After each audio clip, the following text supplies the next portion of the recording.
ஸ்தோத்திரம் கத்தாவே, ஸ்தோத்திரம். இந்த நல்ல வேலைக்காக நன்றியோடு துதிக்கிறோம். ஆவியானவர் தாமே எங்களோடு கூட இருக்கிறபடியால் நன்றியோடு துதிக்கிறோம் சுவாமி. இந்த வாரம் பூரா எங்களை பாதுகாத்து ஒரு புதிய வாரத்துக்குள்ளே நீங்கள் பிரவேசிக்க போகிற நன்மைக்காக நன்றி கத்தாவே. ஏசப்பா மட்டுமாக எங்களுக்கு ஜீவன் சுகம் பலம் கொடுத்து ஆண்டவரே அப்பா அந்த நேரத்தை காண செஞ்சீங்க. இந்த ஆலயத்தில் ஆண்டவரே அப்பா நடக்க போகிற ஒவ்வொரு காரியத்திலையும் நீங்கள் எங்களோடு கூட இருக்கணும்ப்பா. பாடல்களின் வேலை, செய்தியின் வேலை அப்பா, துதியின் வேலையிலாம் நீங்கள் எங்களோடு கூட இருக்கணும். ஆசீர்வதிங்க, பலப்படுத்துங்க கத்தாவே, எங்களோடு அசைவாடுங்க. இயேசு கிறிஸ்து மூலமாய் ஜெபங்கள் நல்ல பிதாவே, ஆமென். முதலாவது பாடலாக எனக்கு ஒத்தாசை வரும் பர்வதங்களுக்கு நேராக என் கண்களை ஏறெடுக்கிறேன் என்ற பாடலை நாம் பாடுவோம். நமக்கு ஒத்தாசை வருகிற ஒரே இடம் அது அப்பாற்றுறது மட்டும்தான். எனவே இந்த பாடலை பாடி அப்பாவை நாம் ஆராதிப்போமா.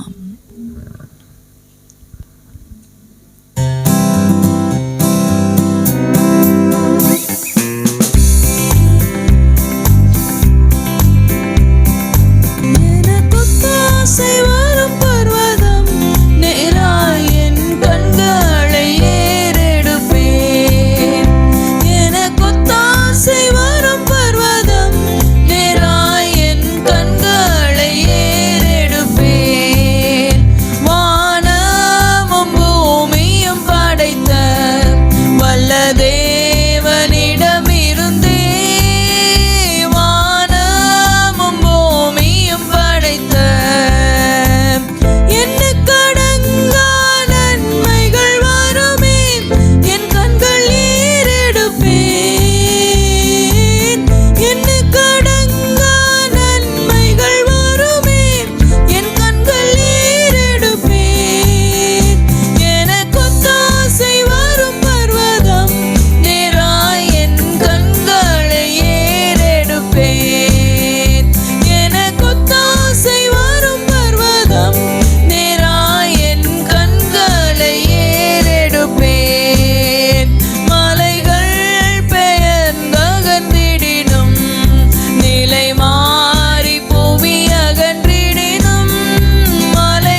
நம்மளை எந்த நேரமும் பாதுகாக்கிற நம்முடைய தேவன் நம்மளுக்கு எந்த நேரத்திலும் நம்முடைய தேவைகள் மத்தியிலும் நம்முடைய பலவீனங்கள் மத்தியிலும் நம்மை தூக்கி எடுக்க நம்ம தேவனால மட்டும்தான் கூடும். அவர் எந்த தீங்கும் நம்மை அணுகாமல் நம்மை பாதுகாத்து வருகிறார். நம்மளோடு கூட இருக்கிறார். நம்முடைய தேவைகள் எல்லாம் சந்திக்கிறார். நம்முடைய பலவீனங்களிலிருந்து நம்மை தூக்கி எடுக்கிறார். ஆமென். அப்படிப்பட்ட தேவனை பார்த்து நாம் ஆராதிப்போமா? மலைகள் விலகிடும், பர்வதங்கள் நிலை பெயர்ந்தால் என் கிருபை உன்னை விட்டு விலகாது. மலைகள் பெயர்ந்தகன்றிடினும், நிலை மாறி புவி அகன்றிடினும், மலைகள் பெயர்ந்தகன்றிடினும், மாறிடுமோ அவர் கிருபை என்னாலும் ஆறுதல் எனக்கவரே. மாறிடுமோ அவர் கிருபை என்னாலும் ஆறுதல் எனக்கவரே. எனக்கொத்தாசை வரும் பர்வதம் நேராய் என் கண்களை ஏறெடுப்பேன். எனக்கொத்தாசை வரும் பர்வதம் நேராய் என் கண்களை ஏறெடுப்பேன். இன்னொரு முறை சொல்வோமா? எனக்கொத்தாசை வரும் பர்வதம் நேராய் என் கண்களை ஏறெடுப்பேன். எனக்கொத்தாசை வரும் பர்வதம் நேராய் என் கண்களை ஏறெடுப்பேன்.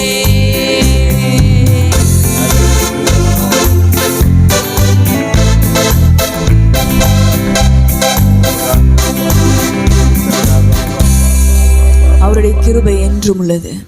அவருடைய கிருபை என்றும் உள்ளது. அவரை ஒவ்வொரு நாளும் நம்ம ஒருத்தர் நம்ம பார்க்குறோன்னா அது அவரோட அப்பாவோட கிருபை தான். அப்பா நீர் எங்கள் மேலே வச்ச கிருபை எவ்வளவு பெரியது. அப்பா நீங்கள் எங்கள் மேலே வச்ச கிருபை எவ்வளோ பெரியதுப்பா. நீங்கள் எங்கள் மேலே எவ்வளோ பெரிய கிருபைகளை வச்சிருக்கீங்க. உங்களுடைய கிருபை பெரியது. எங்களை வழி நடத்தினீரே, எங்களை வழி நடத்தினீங்களேப்பா. எங்களுக்கு கற்றுக் கொடுத்தீங்களே. நாங்கள் இடறி விழுகும் போதெல்லாம் எங்களோடு நீங்கள் கூட இருந்து எங்களை தூக்கி எடுத்தீங்களே. எங்கள் மேலே நீங்கள் எவ்வளோ கிருபை வச்சிருக்கீங்கப்பா. உங்களுடைய கிருபைக்காய் நன்றி செலுத்துகிறேன். தேவ கிருபை என்றும் உள்ளது. அவர் கிருபை என்றும் உள்ளது என்று பாடுவோமா?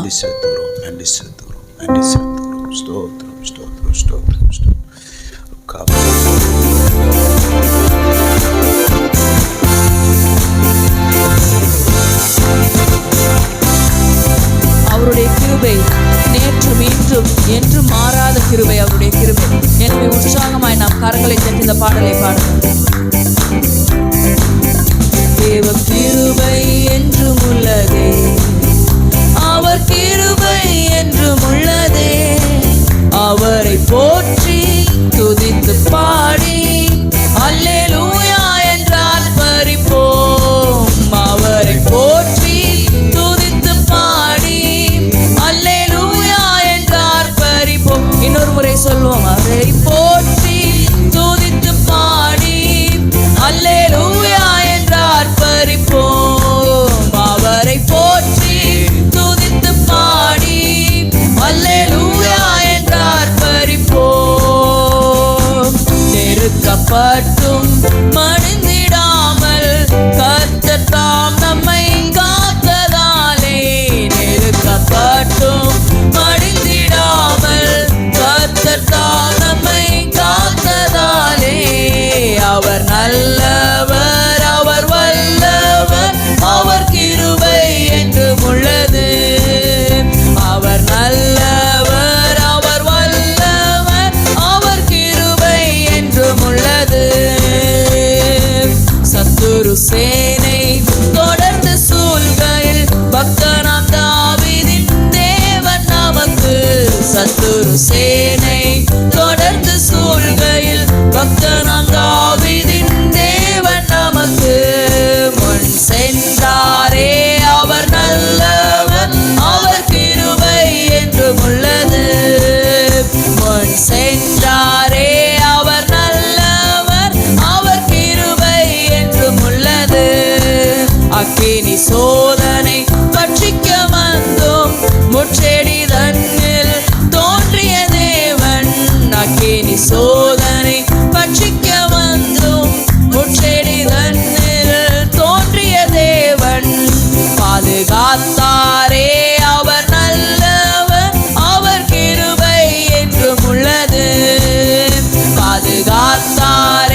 நடத்தினார். அவர் நல்லவர், அவர் கிருபை என்றும் உள்ளது.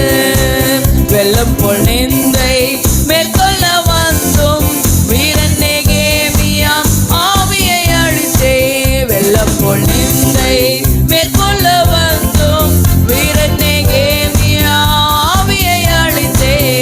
திட நம்பிக்கை தைரியம் மீந்தாரே, அவர் கிருபை என்றும் உள்ளது. திட நம்பிக்கை தைரியம் மீந்தாரே, அவர் கிருபை என்றும் உள்ளது. நித்திய தேவனாம் சத்திய வரந்தான் நித்தமும் நம்முடன் இருப்பதாலே. நித்திய தேவனாம் சத்திய வரந்தான் நித்தமும் நம்முடன் இருப்பதாலே. அவர் நல்லவர் என்றும் துதியுங்கள், அவர் கிருபை என்றும் உள்ளது. அவர் நல்லவர் என்றும் துதியுங்கள், அவர் கிருபை என்றும் உள்ளது. அவர் நல்லவர் என்றும் துதியுங்கள், அவர் கிருபை என்றும் உள்ளது. அவர் நல்லவர் என்றும் துதியுங்கள், அவர் கிருபை என்றும் உள்ளது. அவர் நல்லவர் என்றும் துதி ஒரு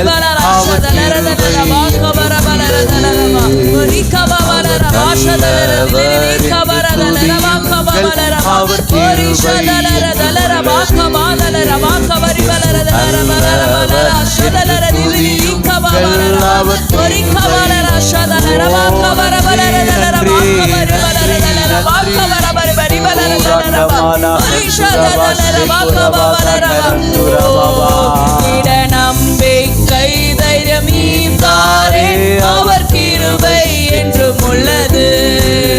திட நம்பிக்கை தைரியம் ஈந்தாரே, அவர் கிருபை என்றும் உள்ளது. என்னை நடத்தினார், அவர் நல்லவர், அவர் கிருபை என்றும் உள்ளது. என்னை நடத்தினார், அவர் நல்லவர், அவர் கிருபை என்றும் உள்ளது. என்னை நடத்தினார், அவர் நல்லவர், அவர் கிருபை என்றும் உள்ளது. பாதுகாத்தாரே, அவர் நல்லவர், அவர் கிருபை என்றும் உள்ளது. பாதுகாத்தாரே, அவர் நல்லவர், அவர் கிருபை என்றும் உள்ளது. அவர் நல்லவர், அவர் வல்லவர், அவர் கிருபை என்றும் உள்ளது. அவர் நல்லவர், அவர் வல்லவர், அவர் கிருபை என்றும் உள்ளது. சத்திய தேவனாம் நித்திய வரந்தான் நித்தமும் நம்முடன் இருப்பதாலே. நித்திய தேவனாம் சத்திய வரந்தான் நித்தமும் நம்முடன் இருப்பதாலே. அவர் நல்லவர் என்றும் துதியுங்கள், அவர் கிருபை என்றும் உள்ளது. அவர் நல்லவர் என்றும் துதியுங்கள், அவர் கிருபை என்றும் உள்ளது. அக்கினி சோதனை பட்சிக்க வந்தோம் முச்செடி தன்னில் தோன்றிய தேவன். அக்கினி சோதனை பட்சிக்க வந்தோம் முச்செடி தன்னில் தோன்றிய தேவன். பாதுகாத்தாரே, அவர் நல்லவர், அவர் கிருபை என்றும் உள்ளது. பாதுகாத்தாரே, அவர் நல்லவர், அவர் கிருபை என்றும் உள்ளது. எத்தனை பேரை பாதுகாத்திருக்கிறாரு இந்த வாரம் முழுவதும் தேவன் நம்மளை பாதுகாத்தாரே. அவரை நம்ம பாடாம எப்படி இருக்க முடியும்? நம்மளோடு கூட இருந்திருக்காரு. நம்முடைய போக்கில் வரத்தில் நம்ம கூட இருந்திருக்கிறாரு. ஒவ்வொரு நாளும் நம்மை பாதுகாத்து வழி நடத்தினாரே. அப்படிப்பட்ட அப்பாவை பார்த்து சொல்லலாமா? பாதுகாத்தாரே, அவர் நல்லவர், அவர் கிருபை என்றும் உள்ளது. அவர் நல்லவர் என்றும் துதியுங்கள், அவர் கிருபை என்றும் உள்ளது. அவர் நல்லவர் என்றும் துதியுங்கள், அவர் கிருபை என்றும் உள்ளது. தேவ கிருபை என்றும் உள்ளது. அவர் அவரை போற்றி துதித்து பாடி அல்லேலூயா என்றால் பரிப்போம். அவரை போற்றி துதித்து பாடி அல்லேலூயா என்றால் பரிப்போம். அவரை போற்றி துதித்து பாடி அல்லேலூயா என்றால் பரிப்போம். அவரை போற்றி துதித்து பாடி அல்லேலூயா என்றால் பரிப்போம்.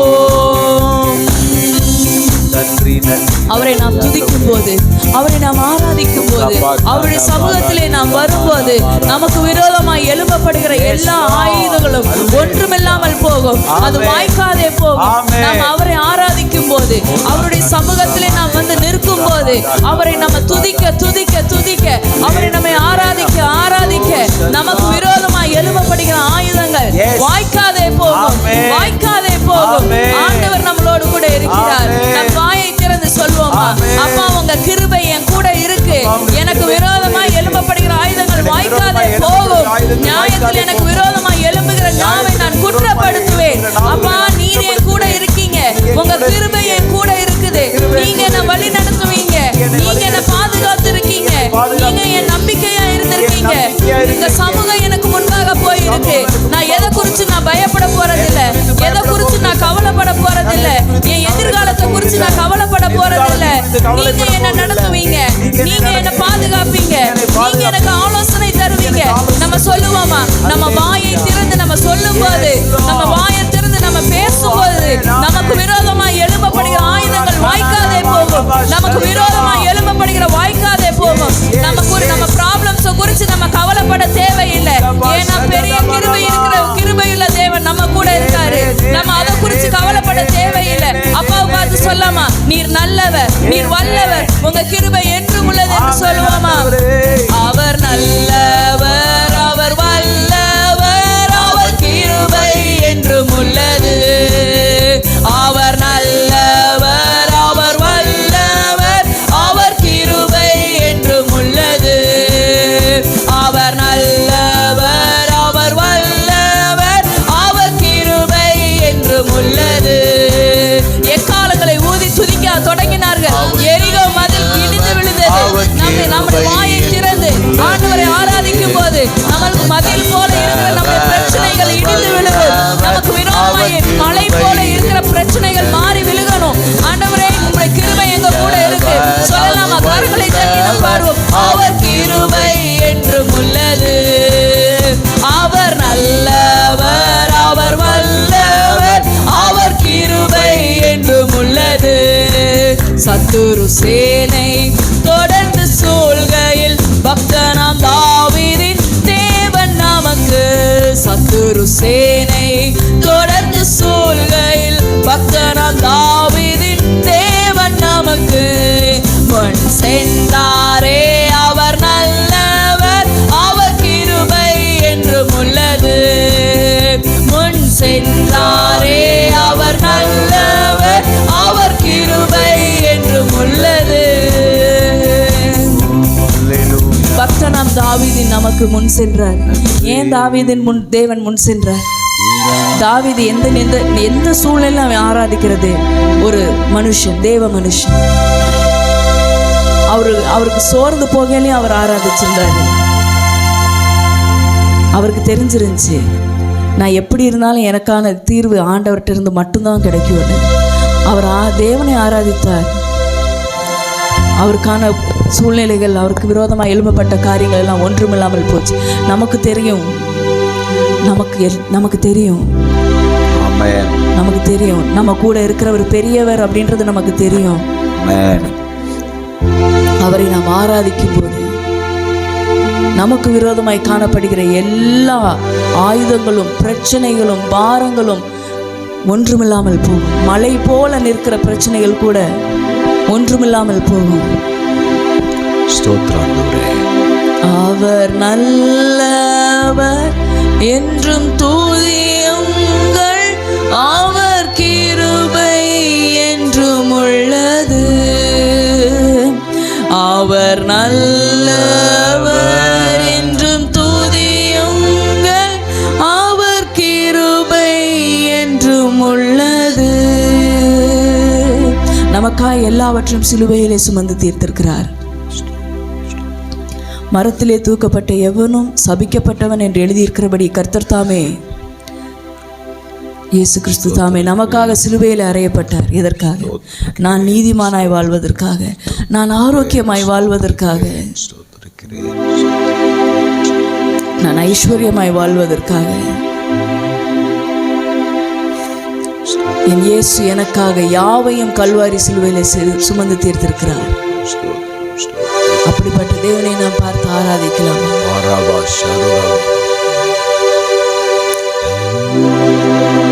அவராலே நான் மீட்கப்பட்டிருக்கிறேன், அவருடைய இரத்தத்தினாலே நான் கழுவப்பட்டிருக்கிறேன். என்னை நீதிமானாய் மாற்றி அப்படி இரத்தத்திற்காய் நன்றி செலுத்துகிறேன். அப்பா, நன்றி ஆண்டவரே.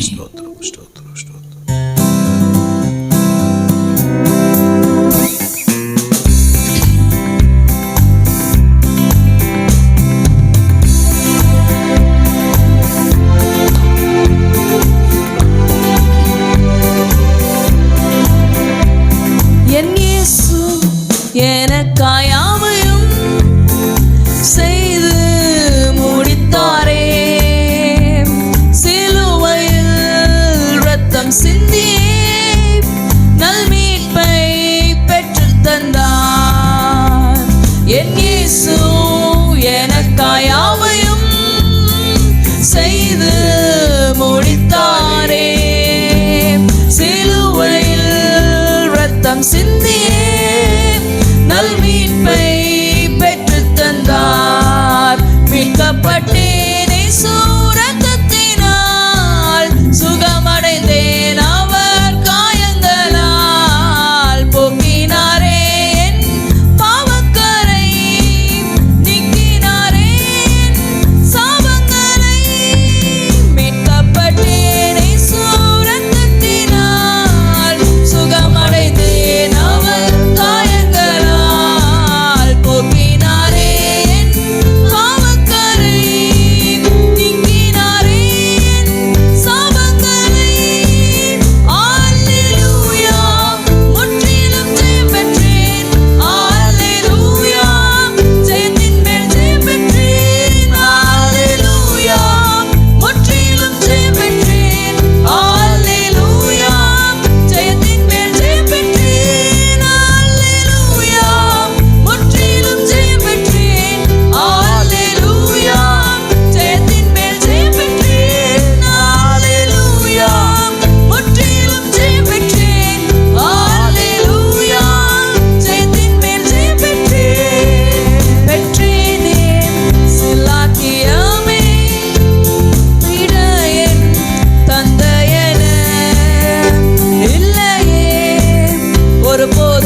போகல, எதுக்கும் நான் அடிமை கிடையாது. என்னை அப்பா பிதா என்று கூப்பிடக்கூடிய புத்திர சுவிகாரத்தின் ஆவியை தேவன் எனக்கு தந்திருக்கிறார். எனவே நான் எந்த காரியத்துக்கும் நான் அடிமைப்பட்டு போவது கிடையாது. எந்த பலவீனங்களோ எந்த கஷ்டமான சூழ்நிலைகளோ என்னை பிடித்து வைக்க முடியாது.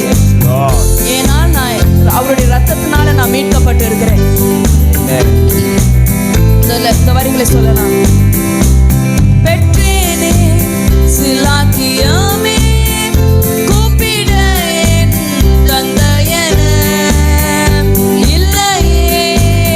ஒருபோதும் நான் அடிமை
பாவங்களை நீக்கினாரே என் சாபங்களை.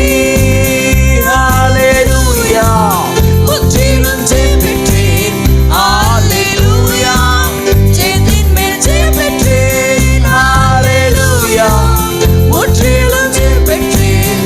ஹல்லேலூயா, ஜெயத்தின் மேல் ஜெயம் பெற்றேன். ஹல்லேலூயா, முற்றிலும் ஜெயம் பெற்றேன்.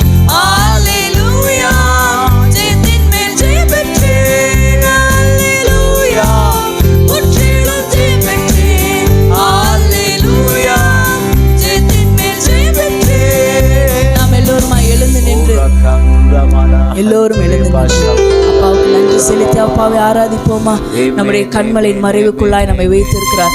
நம்முடைய உள்ளங்கைகளில் அவர் நம்மை வரைந்திருக்கிறார். அவர் கண்ணின் கருவிலியை போல நம்மை பாதுகாக்கிறார். நம்மளை நம்ம மேல எவ்வளோ பாசமோ, அவர் எவ்வளோ நம்மளை நேசிக்கிறவராக இருந்தா அவருடைய உள்ளங்கையில வைத்து நம்மளை தாங்குகிற தேவனா இருக்கிறார். அப்பா உமக்கு நன்றி ஆண்டவரே, உமக்கு நன்றிப்பா. எங்களை உள்ளங்கைகளில் வைத்து எங்களை தாங்குகிறீர் அப்பா. எங்களை மறைத்து கொள்ளுகிறீர் ஆண்டவரே. எல்லா ஆபத்துகளுக்கும் நாச மோசங்களுக்கும் எங்களை விலக்கி எங்களை பாதுகாத்து எங்களை மறைத்து கொள்ளுகிறீர் அப்பா. உமக்கு நன்றி ஆண்டவரே, உமக்கு நன்றி ஆண்டவரே, உமக்கு நன்றி ஆண்டவரே, உமக்கு நன்றி ஆண்டவரே. நீர் எங்கள் மேல் வைத்த உடைய அன்பிற்கு நன்றிப்பா. எங்களை வழி நடத்துகிறீர், எங்களை வழி நடத்துகிறீர், எங்களை தூக்கி எடுக்கிறீர். எங்கள் பலவீனங்களிலிருந்து எங்களை தூக்கி எடுத்திருக்கீங்க அப்பா. உமக்கு நன்றி ஆண்டவரே, உமக்கு நன்றி ஆண்டவரே, உமக்கு நன்றி ஆண்டவரே அப்பா. உமக்கு ஸ்தோத்திரம் ஸ்தோத்திரம் ஸ்தோத்திரம் தகப்பனே, உமக்கு நன்றிப்பா. உமக்கு நன்றி ஆண்டவரே.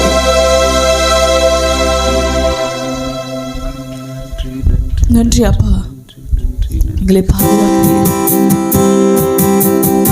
அப்பாவை பார்த்து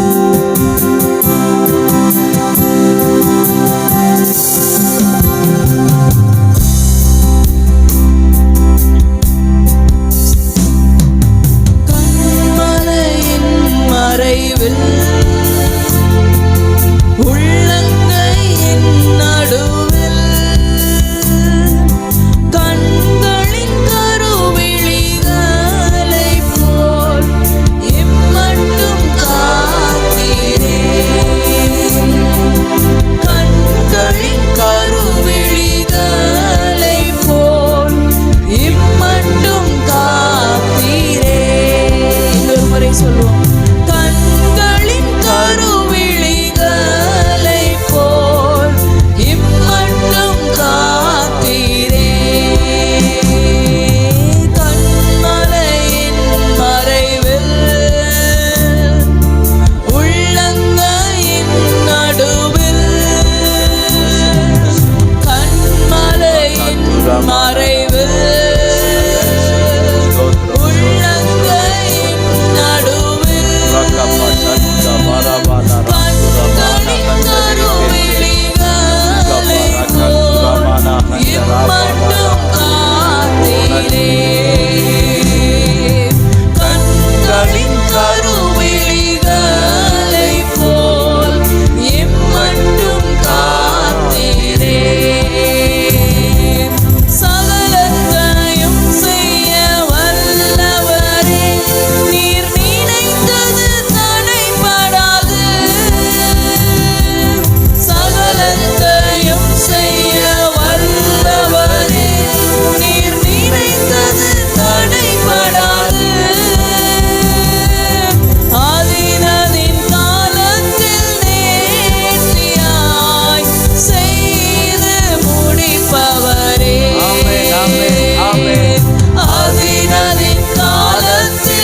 ஆதினதின் காலத்தில் எல்லாவற்றையும் நேர்த்தியாய் செய்கிறவரே, உம்மை ஆராதிக்கிறோம் ஆண்டவரே. ஹல்லேலூயா.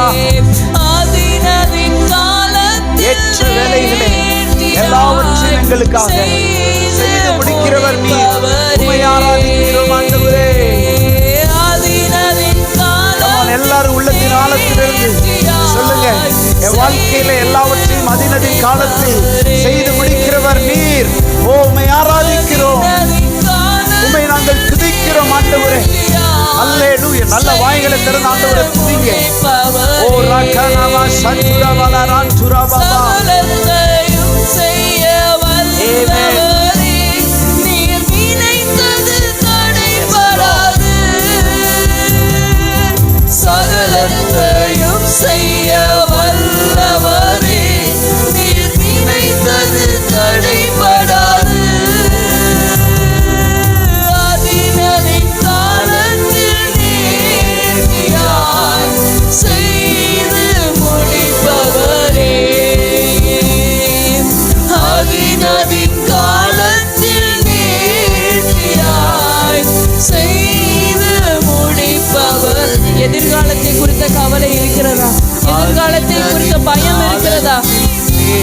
எல்லாவற்றையும் இந்த நேரத்துல செய்ய வல்லவர் நம்மளோடு கூட இருக்கிறார்.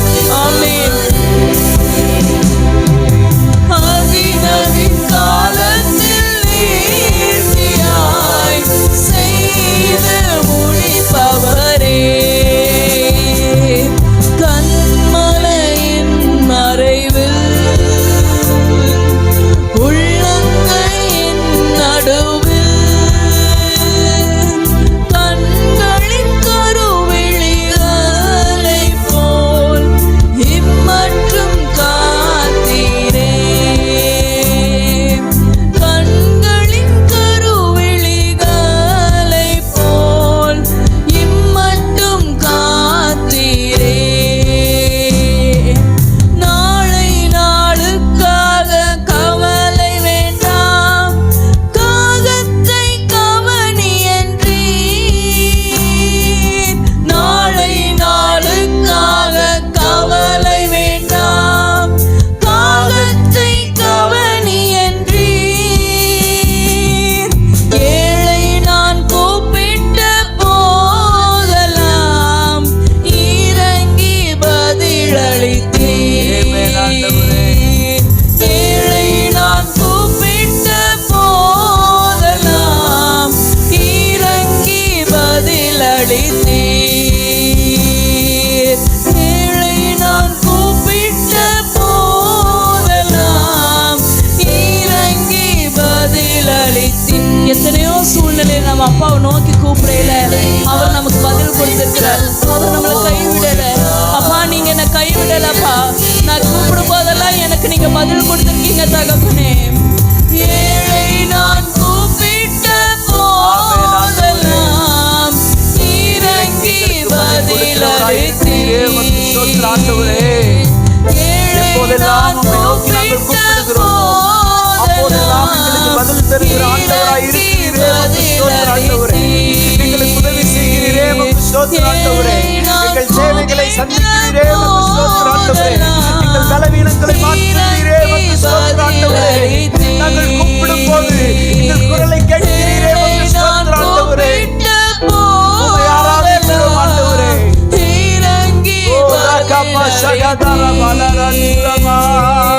கண்மலையின் மறைவில் உள்ளங்கையின் நடுவில் கண்களின் கருவிழிகளை போல் இம்மட்டும் காத்தீரே,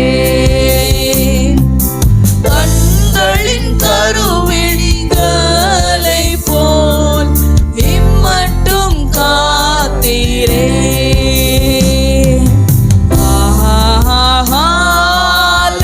ஹல்லேலூயா,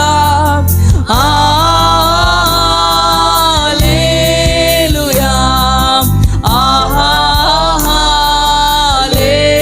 ஹல்லேலூயா,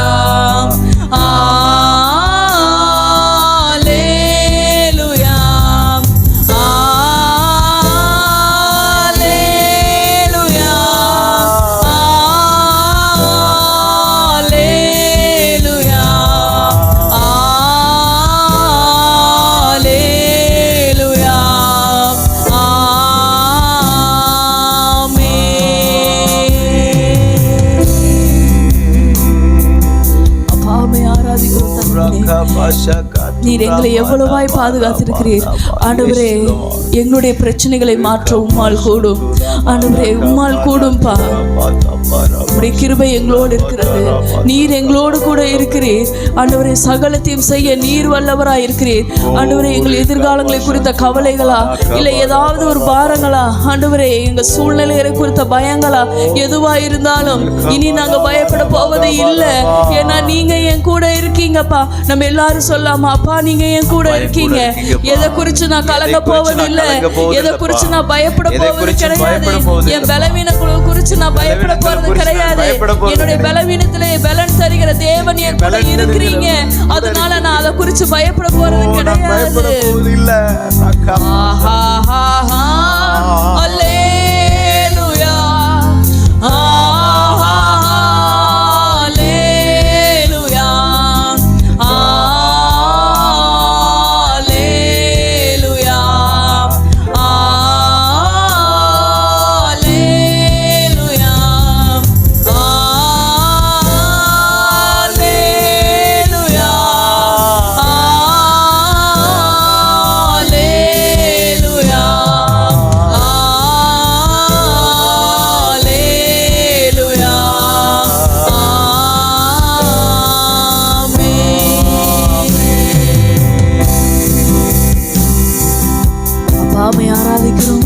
தொடர்ந்து உடைய வார்த்தை மூலமா எங்களோடு பேசுங்க.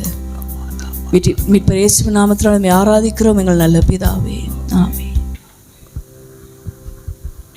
நல்லவர். இன்று இங்கே வந்திருக்க அனைவரும் இயேசுவின் நாமத்தில் ஆர்ஜிசி சபாவாக வரவேற்கிறோம்.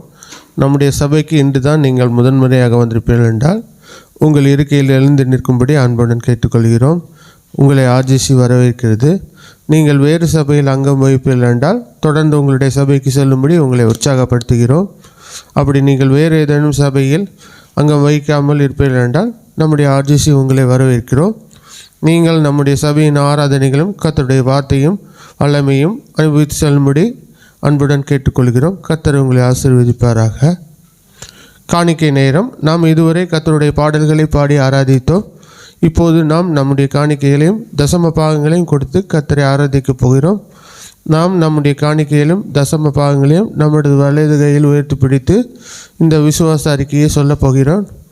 நான் முதலில் சொல்லுவேன், எனக்கு பிறகு நீங்கள் அதை அறிக்கை செய்யும்படி அன்புடன் கேட்டுக்கொள்கிறேன். விசுவாச அறிக்கை. கர்த்தர் என் மேய்ப்பராய் இருக்கிறார், நான் தாழ்ச்சி அடையேன். கர்த்தர் தம்முடைய ஐஸ்வர்யத்தின்படி என்னுடைய குறைவுகளை எல்லாம் கிறிஸ்து இயேசுவுக்குள் மகிமையிலே நிறைவாக்குவார். நான் எல்லாவற்றிலும் எப்பொழுதும் சம்பூர்ணமுடையவனாய் இருப்பேன். விதைக்கிறதுக்கு விதையும் புசிக்கிறதுக்கு ஆகாரத்தையும் கர்த்தர் எனக்கு தருகிறார். நான் விசனமாயும் அல்ல கட்டாயமாகவும் அல்ல, மனப்பூர்வமாய் என்னுடைய காணிக்கைகளையும் தசம பாகங்களையும் கர்த்தருக்கு செலுத்துகிறேன். கர்த்தர் என்னுடைய விதையை 100 மடங்கு ஆசீர்வதிப்பார் என்று விசுவாசிக்கிறேன். ஆமீன். நாம் கர்த்தருடைய காணிக்கையிலும் தசம பாகங்களையும் செலுத்துவோம். இப்போ காணிக்கை பாடலாக சிஸ்டர் பிரின்சி அவர்கள் பாடுவார்கள். காணிக்கைகளுக்காக நம்முடைய போதகர் ஜெபித்த பின்பு நாம் கர்த்தருடைய வார்த்தைக்கு செல்வோம். கர்த்தர் நம்மை ஆசீர்வதிப்பாராக. ஆமீன். என்ன என் ஆனந்தம், என்ன என் ஆனந்தம் சொல்லக்கூடாதே.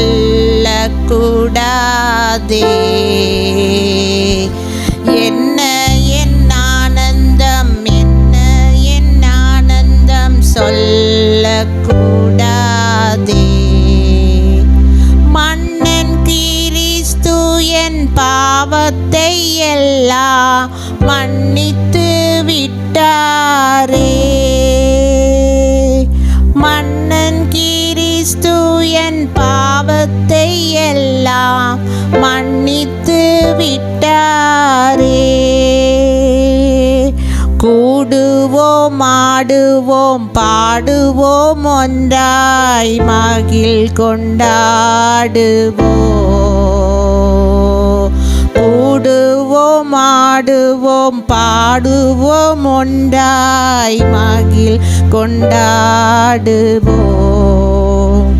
நாடியே நம்மை தேடியே வந்த நாதனை ஸ்தோத்தரிப்போம்.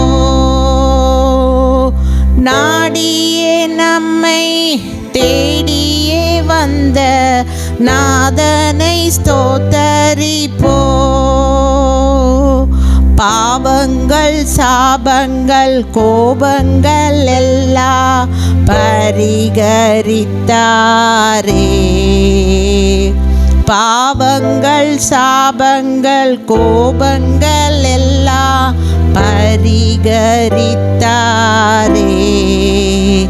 தேவாதி தேவன் என் உள்ளத்தில் வந்து தங்கியே விட்டாரே. தேவாதி தேவன் என் உள்ளத்தில் வந்து தங்கியே விட்டாரே.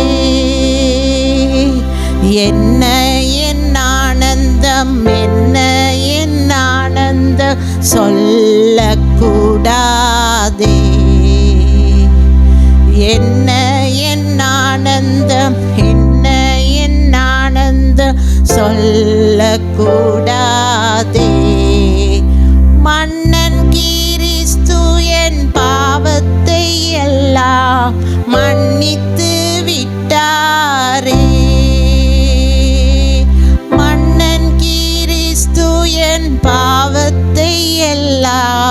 மன்னித்து விட்டாரே. நம்முடைய காணிகளுக்காக நாம் ஜெபிப்போம். அன்புள்ள பிதாவே, இந்த காலவேளையிலே நன்றியோடு உம்முடைய பிள்ளைகளாக நாங்கள் உங்கள் சமூகத்துக்கு நேராக நாங்கள் வந்திருக்கிறோம். நாங்கள் நிற்பதும் நிர்மூலமாக இருக்கிறதும் தேவரீர் உம்முடைய சுத்த கிருபை என்பதை நாங்கள் உணர்ந்தவர்களாய் உமக்கு நன்றி செலுத்துகிறோம். கர்த்தாவே, உமக்கு ஸ்தோத்திரம். ஐஸ்வர்யத்தை சம்பாதிக்கிறதற்கு பலனை கொடுத்தவர் நீர். எங்களுடைய எந்த ஆற்றலினால் நாங்கள் இவைகளை செய்யவில்லை. நீர் கொடுத்ததை தாவீது சொல்கிறதைப் போல உமக்கு நாங்கள் கொடுத்தோம். அல்லேலூயா. நீங்கள் எங்களுக்கு கொடுத்ததில் ஆண்டவரே உம்மை கனப்படுத்தும்படியாய் நாங்கள் உமக்கு கொடுக்கிறோம். ஆண்டவரே, உமக்கு ஸ்தோத்திரம். படைத்த கொடுத்த உம்முடைய பிள்ளைகளை ஆசீர்வதிப்பீராக. 30, 60, 100 ஆண்டவரே பலன்களை கொடுத்து ஆசீர்வதிங்க. வீட்டின் சூழ்நிலைகளை தேவரீர் அறிவீர். ஸ்தோத்திரம். பொருளாதார சூழ்நிலைகளை நீர் அறிவீர். ஆண்டவரே, எல்லாவற்றையும் மாற்றுகிறவர் நீர். உமாலே செய்யக்கூடாத அதிசயமான காரியம் ஒன்றுமே கிடையாதுன்னு பைபிள் சொல்லுது. ஆண்டவரே, சூழ்நிலைகளை மாற்றுங்கப்பா. பொருளாதாரத்திலே ஒரு பெரிய ஆண்டவரே ஒரு மாறுதல் உண்டாகட்டும் என்று நாங்கள் சொல்லுகிறோம். ஆண்டவரே, அநேகருக்கு ஆண்டவரே நாங்கள் கொடுக்கத்தக்க கரங்களாய் எங்களை நீர் மாற்றுகிறீர். அதற்காய் நன்றி. நாங்கள் விசுவாசிக்கிறோம். ஆண்டவரே, விசுவாசிக்கிறோம். கையின் கிரியைகளை ஆசீர்வதிங்க. மீதம் எடுக்க உதவி செய்யுங்க. ஆண்டவரே, ஸ்தோத்திரம். அப்பம், தண்ணீர், மா பிசைகிற தொட்டி, எண்ணெய், வருமானங்களை கர்த்தர் ஆசீர்வதித்து வீட்டின் தாழ்பால்களை தேவரீர் பலப்படுத்தும்படியாய் நாங்கள் ஜெபிக்கிறோம். அல்லேலூயா, அல்லேலூயா. ஆசீர்வதிப்பீராக. தொடர்ந்து வார்த்தையின் மூலமாய் கர்த்தர் எங்களோடு இடைப்பட்டு பேசுவீராக. பரிசுத்த ஆவியானவர், நீரே எங்கள் ஆசிரியர், எங்கள் போதகர் என்பதை நாங்கள் சொல்லுகிறோம். உம்முடைய ஆண்டவரே ஸ்தோத்திரம் ஆளுகையை நாங்கள் வரவேற்கிறோம். Praise God. நீர் எங்களோடு பேசும்படியாய் உம்மை கேட்கிறோம். அல்லேலூயா, அல்லேலூயா. எங்கள் இருதயங்களை நாங்கள் திறந்து வைக்கிறோம். அல்லேலூயா. தேவன் உமக்கு சித்தமானதை எங்களோடு நீர் பேசுவீராக. எங்களை தாழ்த்துகிறோம், உம்மை உயர்த்துகிறோம். இயேசுவின் நாமத்தில் ஜெபிக்கிறோம் எங்கள் நல்ல பிதாவே. ஆமேன், ஆமேன், ஆமேன். அல்லேலூயா. கரங்களை அசைத்து ஒரு அல்லேலூயா சொல்லுவோம். Praise God. கர்த்தர் நல்லவராய் இருக்கிறார். ஆமேன். நாம் எடுத்துக்கொள்ளுவோம் சங்கீதத்தின் புத்தகம் 105:37 வசனம். கடந்த சில வாரங்களாக தேவனுடைய சித்தம் என்கின்ற தலைப்பிலே நாம் காரியங்களை பார்த்து வந்தோம். ஆமேன். தேவனுடைய சித்தம் என்றால் என்ன? எவையெல்லாம் தேவனுடைய சித்தம்? காரணம், நம்ம 1 யோவான் 5:14 வசனம் இல்லையா? எதையாகிலும் நாம் தேவனுடைய சித்தத்தின்படி கேட்டால் அவர் நமக்கு செவி கொடுக்கிறார் என்பதே அவரை பற்றி நாம் கொண்டிருக்கிற தைரியம் என்பதாக நம்ம பார்த்தோம். அல்லேலூயா. அப்போ ஆண்டவருடைய சித்தத்தின்படி நாம் அவரிடத்தில் ஏதோ ஒன்று கேட்போம் என்றால் அதை நிச்சயமாய் அவர் கேட்கிறார் என்று ஒரு தைரியம் நமக்கு உண்டாகிறது என்பதாக நம் வசனத்திலிருந்து நம்ம பார்த்தோம். அதன் தொடர்ச்சியாக சங்கீதம் 105:37 நாம் வாசிக்கும்போது, அப்பொழுது அவர்களை வெள்ளியோடும் பொன்னோடும் புறப்பட பண்ணினார், அவர்கள் கோத்திரங்களில் பலவீனப்பட்டவன் ஒருவனும் இருந்ததில்லை என்பதாக நம்ம பார்த்தோம். இந்த வசனத்தில் இருக்கக்கூடிய தேவனுடைய 3 பரிபூர்ண சித்தங்களை குறித்து நம்ம தியானிக்க ஆரம்பித்தோம். இந்த வசனத்தின் முதல் காரியம் என்ன? எகிப்திலிருந்து இஸ்ரவேலரை தேவன் புறப்பட பண்ணினார். எல்லாரும் சொல்லுங்க, புறப்பட பண்ணினார். புறப்பட பண்ணினது தேவனுடைய சித்தமாய் இருக்கிறது. இரண்டாவது, புறப்பட பண்ணினவர்களை வெள்ளியோடும் பொன்னோடும் புறப்பட பண்ணினார் என்பதாக பார்க்கிறோம். மூன்றாவது, அவர்கள் கோத்திரங்களில் பலவீனப்பட்டவன் ஒருவனும் இருந்ததில்லை என்பதாக வசனம் சொல்லுகிறது. அல்லேலூயா சொல்லுவோமா? Praise God. அல்லேலூயா. அதன் அர்த்தம் என்னன்னா, புறப்பட பண்ணுவது தேவனுடைய சித்தம், புறப்பட பண்ணினவர்களை ஐஸ்வர்யம் உள்ளவர்களாக நடத்துவது தேவனுடைய சித்தம். அப்படி புறப்பட பண்ணினவர்கள் சுக ஆரோக்கியத்தோடு இருக்கிறது தேவனுடைய சித்தம் என்பதாக வேதம் தெளிவாக நமக்கு சொல்லுகிறதை பார்க்கிறோம். அல்லேலூயா. ரட்சிப்பை விட ஐஸ்வர்யம் பெருசான்னு கேட்டால் கிடையாது. ரட்சிப்பு தான் பெருசு. ரட்சிப்பை விட சுகம் பெருசான்னு கேட்டாலும் ரட்சிப்பு தான் ரொம்ப முக்கியமானதாக இருக்கிறது. அல்லேலூயா சொல்லுவோமா? ஏனென்றால் ரட்சிப்பு என்பது நம்முடைய நித்தியமான வாழ்க்கையை, மரணத்திற்கு பிற்பாடாக இருக்கக்கூடிய ஒரு மனிதனுடைய வாழ்க்கையை நிர்ணயிக்கக்கூடியதாக இருக்கிறது என்பதை குறித்து பல காரியங்களை பார்த்தோம். அது மட்டுமல்ல, ரட்சிப்பு என்பதான அந்த வார்த்தை, சொட்டீரியா என்கிறதான அந்த வார்த்தைக்கு அர்த்தங்கள், பல அர்த்தங்கள் வருகிறது. அதை குறித்து பார்த்தோம். முதலாவது டெலிவரன்ஸ் ஆர் இமான்சிபேஷன், விடுதலை என்பதாக பார்த்தோம். ரட்சிப்பு என்பது என்னது? சொட்டீரியனா, இமான்சிபேஷன், விடுதலை. Praise God. கட்டிலிருந்து கட்டவிழ்க்கப்படுகிறது. ஏதோ ஒன்று கட்டி வைத்திருந்தது, இப்போது அந்த கட்டுகள் நம்மை விட்டு அறுக்கப்பட்டு இருக்கிறது என்பதாக பார்த்தோம். இரண்டாவது லிபரேஷன். லிபரேஷன் என்று சொன்னால் விடுதலை செய்தல் என்கின்ற அர்த்தம் வருகிறதை பார்க்கிறோம். அதன் பிற்பாடாக பாடன் என்கின்றதான வார்த்தை பார்த்தோம். சொட்டீரியா என்றால் பாடன். பாடன் என்றால் மன்னிக்கப்படுதல். விடுவிக்கப்படுகிறவன் மன்னிக்கப்படவும் வேண்டும். அல்லேலூயா. அதன் பிற்பாடாக ரிடம்ஷன், மீட்பு என்பதாக பார்த்தோம். ரெஸ்டரேஷன், மீண்டும் ஆதி நிலை ஏகுதல் அல்லது மீண்டும் பழைய அமைப்பு அளித்தல் என்கின்ற தலைப்பிலே அர்த்தம் வருகிறது என்பதாக பார்த்தோம். கடைசியாக ப்ரிசர்வேஷன் என்பதாக பார்த்தோம். ப்ரிசர்வேஷன், எல்லாரும் சொல்லுங்க ப்ரிசர்வேஷன். ப்ரிசர்வேஷன் என்று சொன்னால் காக்கப்படுதல். அல்லேலூயா. சொல்லுங்க பார்ப்போம். நம்ம ரட்சிக்கப்பட்டவுடன் பரலோகம் செல்வது கிடையாது. ரட்சிக்கப்பட்டவுடன் நம்ம பரலோகம் போயிடுறோமா? கிடையாது. ஆனால் இந்த பூமியிலே நமக்கென்று தேவன் நியமித்திருக்கிற வாழ்நாட்களிலே தேவனுடைய நோக்கங்களை நாம் நிறைவேற்றும் வரை இந்த பூமியிலே நாம் இருந்தாக வேண்டியது இருக்கிறது. இந்த பூமியிலே நாம் இருக்க வேண்டிய அந்த காலகட்டங்கள் வரைக்கும் தேவன் நம்மை என்ன செய்கிறாரா? பாதுகாக்கிறாராம். சத்ருவின் சூழ்ச்சியிலிருந்து பாதுகாக்கிறார். வேடனுடைய கண்ணியிலிருந்து பாதுகாக்கிறார். பாழாக்கும் கொள்ளை நோயிலிருந்து பாதுகாக்கிறார், தப்புவிக்கிறார். அல்லேலூயா. இது ரட்சிப்பு நமக்கு தருகிற ஒரு ஆசீர்வாதமாக இருக்கிறது. ஸோ ரட்சிப்பில் என்ன இருக்கு? பாதுகாப்பு இருக்கிறது. இன்று சங்கீதம் 116:13 நேராக வேதத்தை திருப்பிக் கொள்ளுவோம். இந்த வசனத்திலே இவ்வாறாக நாம் வாசிக்கிறோம் பாருங்க. ரட்சிப்பின் பாத்திரத்தை எடுத்துக்கொண்டு கர்த்தருடைய நாமத்தை தொழுது கொள்வேன். தாவீது சொல்லும்போது சொல்றாரு, கர்த்தர் எனக்கு செய்த நன்மைகளுக்காக அவருக்கு நான் எண்ணத்தை செலுத்துவேன். எண்ணத்தை செலுத்த, கர்த்தர் எனக்கு தந்திருக்கிற ரட்சிப்புக்கு நான் அவருக்கு எண்ணத்தை செலுத்த முடியும். ஸ்தோத்திரம் 10 100 ஸ்தோத்திரம் சொல்லிட்டா போதுமா? 1000 பாடல்கள் பாடிட்டா போதுமா? அல்லேலூயா. கர்த்தர் நமக்கு செய்த நன்மைகளுக்கு வாழ்நாள் எல்லாம் நன்றி சொன்னாலும் நம்முடைய ஒரு நாவு போதாது. அல்லேலூயா.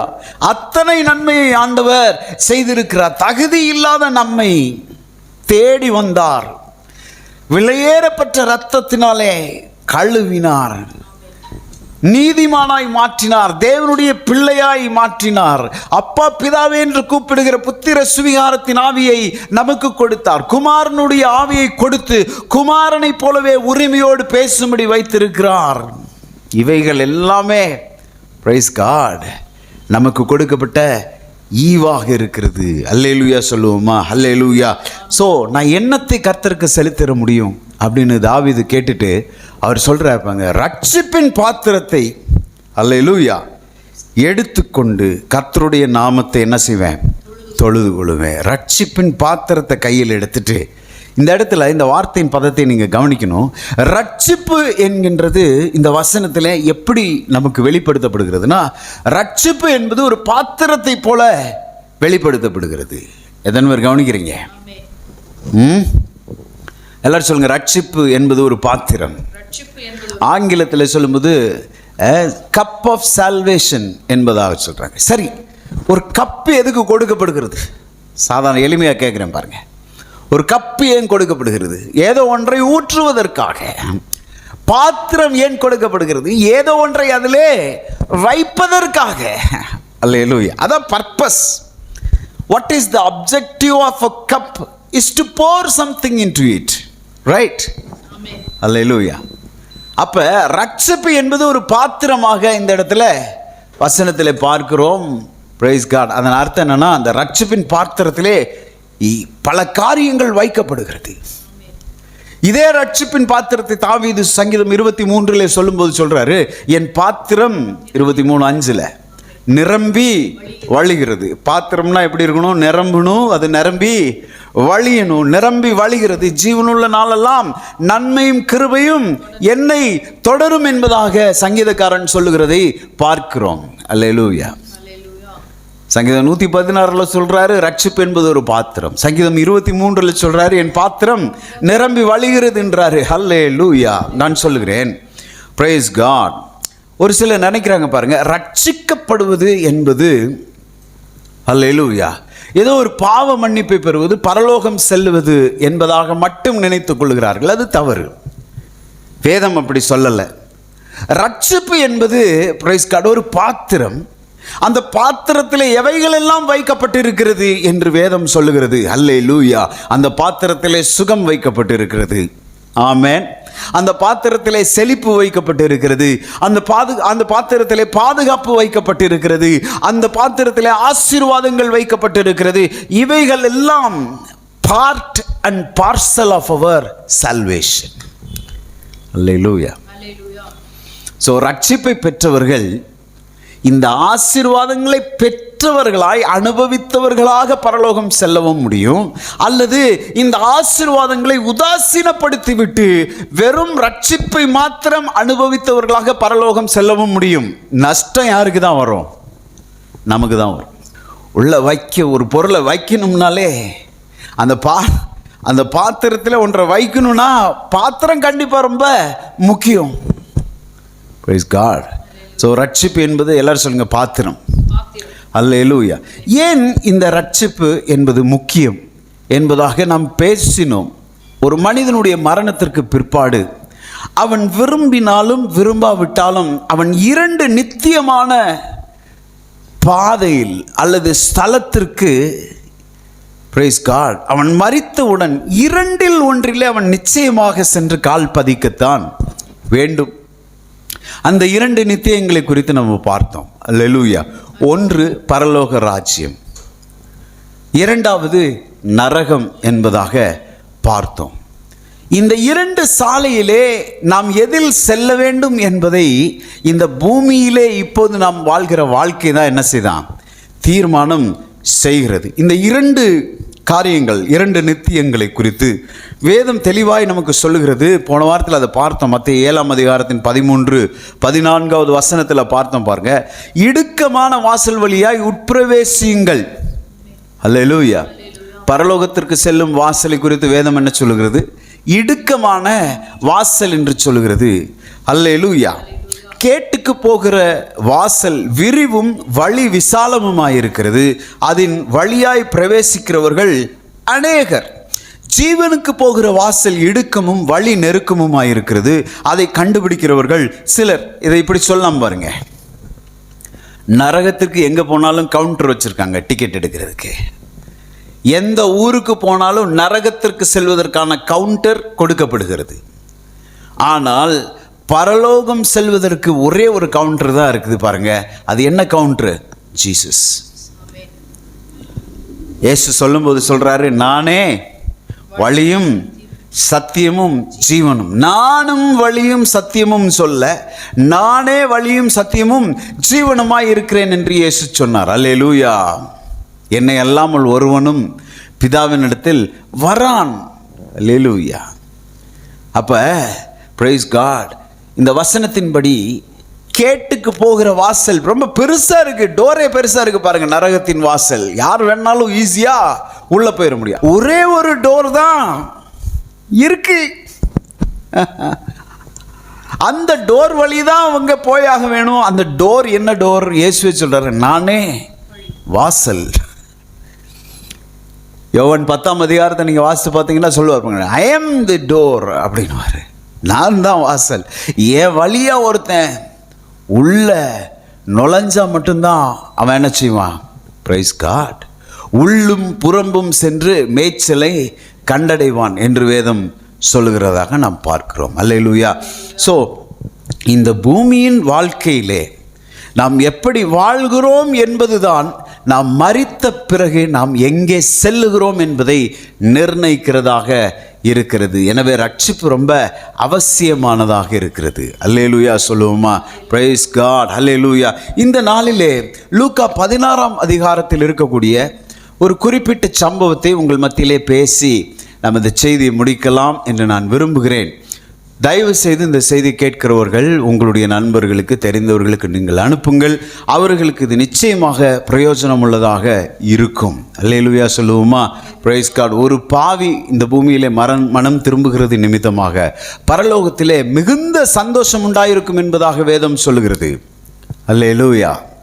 ஒரு பெரிய சந்தோஷம், பரலோகமே ஒரு பெரிய பார்ட்டி வைக்குதான், ஒரே ஒரு பாவி பூமியில் மனம் திரும்புகிறது நிமித்தமாக. அந்த மனம் திரும்புதலுக்கு நீங்கள் ஒரு காரணமாக இருக்க உங்களுக்கு ஒரு வாய்ப்பு கொடுக்கப்படுகிறது. பிரைஸ் காட், அல்லேலூயா. முடிந்தவர்களுக்கு இந்த செய்தியை பகிருங்கள். கர்த்தர் உங்களை ஆசீர்வதிப்பாராக. லூக்கா 16ஆம் அதிகாரத்தில் பாருங்க, ஒரு குறிப்பிட்ட சம்பவத்தை இயேசு சொல்லுகிறதை பார்க்கிறோம். ஐஸ்வர்யவான் மற்றும் லாசரு, அல்லேலூயா, கவனிக்கிறீங்களா என்ன? ஐஸ்வர்யவான் மற்றும் லாசரு அவர்களுடைய சம்பவத்தை குறித்து இயேசு சொல்லுகிறார். இந்த சம்பவத்தை குறித்து ஒரு சிலர் என்ன சொல்றாங்கன்னா, இது ஒரு உவமை என்பதாக சொல்லுகிறார்கள். Few of them are saying that this is a parable of Jesus. எப்படி ஒரு உவமை, பல உவமைகள் இருக்கிறதோ அதை போலவே இந்த சம்பவமும் ஒரு உவமையாக தான் இருக்க முடியும் என்பதாக ஒரு சிலர் சொல்லுகிறாங்க. ஏன் அவர்கள் சொல்லுகிறாங்கன்னா, அவங்க சொல்ற காரணம் என்னன்னா, இயேசு பேசினாலே என்ன செய்வாரு? உவமை மூலமாக தான் பேசுவார். உவமை என்றால் என்ன கவனிக்கிறீங்களா? பூமிக்குரிய காரியங்களை வைத்து ஆவிக்குரிய காரியங்களை வெளிப்படுத்துவது தான் என்னது? உவமை. பிரைஸ் காட், அல்லேலூயா. பூமிக்குரிய காரியங்களை வைத்து ஆவிக்குரிய சத்தியங்களை வெளிப்படுத்துவது தான் உவமை, பேரபிள். இயேசு அதற்கு தான் பயன்படுத்தினார். பாருங்க, அவங்க சொல்றதுலேயும் ஒரு காரியம் இருக்கு. நீங்க மார்க் 4ஆம் அதிகாரத்தின் 33வது வசனத்தை நீங்க திருப்பி பார்த்தீங்கன்னா, அங்கே வேதம் சொல்கிறது பாருங்க, அவர்கள் அறிந்து கொள்ளும் திராணிக்கத்தக்கதாக உவமைகளினாலே அவர்களோடு பேசினாராம். அல்லேலூயா. இயேசு பாருங்க, மீனவர்கள், அல்லேலூயா, ஆட்டு மேய்ப்பர்கள், யூதர்கள், இப்படிப்பட்ட ஒரு கூட்டத்தாரின் மத்தியில் தான் இயேசுவின் அந்த காலம் இருந்துச்சு பாருங்க. அப்ப அந்த மக்கள் விதைக்கிறவர்கள், விவசாயிகள், இந்த மக்கள் புரிந்து கொள்ளும் விதத்தில் இயேசு பேசினார். அந்த வசனம் எனக்கு ரொம்ப பிடிக்கும். அல்லேலூயா சொல்லுங்க பாப்போம். இயேசு அவருக்கு இருந்த அனந்த ஞானத்திலே பேசி இருப்பார் என்று சொன்னால் ஒருத்தருக்கும் ஒன்றும் புரிஞ்சிருக்காது. நீங்க படித்த விஞ்ஞானிகளோடு உட்கார்ந்து கொஞ்ச நேரம் பேசி பாருங்களேன், நமக்கே என்ன ஆயிரும்? அவங்க பேசுறதே புரியாது பாருங்க. அவங்க பேசுகிற இங்கிலீஷும் புரியாது, அவங்க பேசுகிற அந்த அந்த வார்த்தையின் பதங்களும் நமக்கு தெரியாது. நம்ம ஒன்றுமே தெரியாதவர்களை போல இருப்போம் பாருங்க.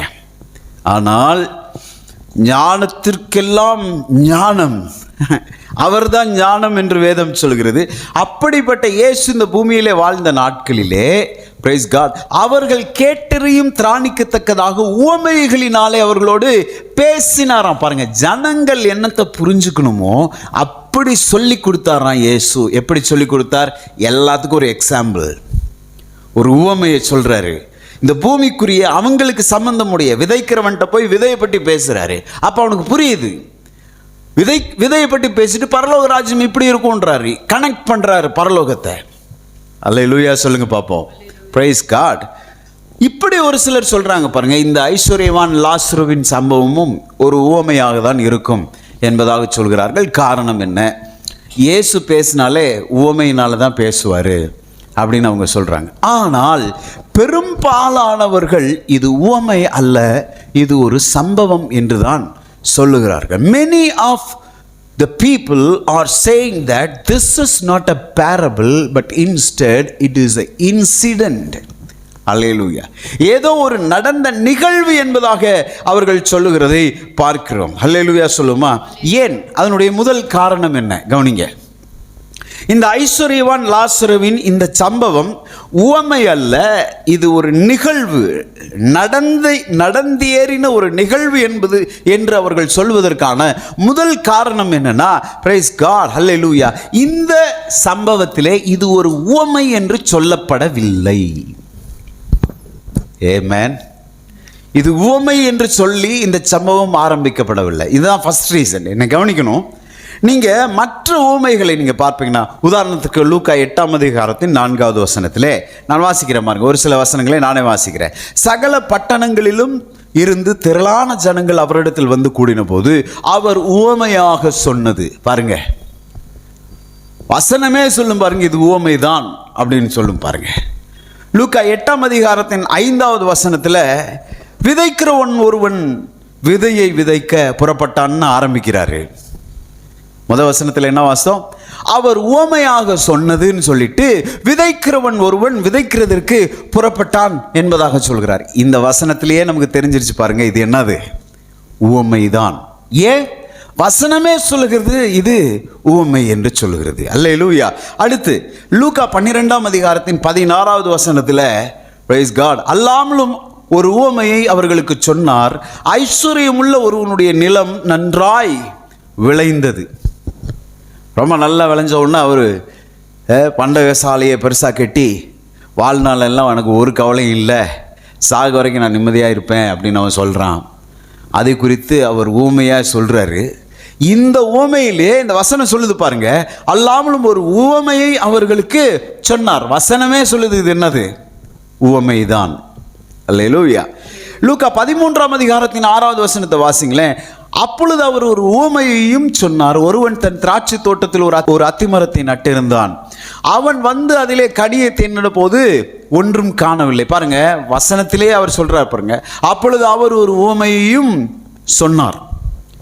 லூக்கா 14ஆம் அதிகாரத்தின் 17வது வசனம், விருந்துக்கு அழைக்கப்பட்டவர்கள் பந்தியில் முதன்மையான இடங்களை தெரிந்து கொண்டதை அவர் பார்த்து அவர்களுக்கு ஒரு உவமையை சொன்னார்.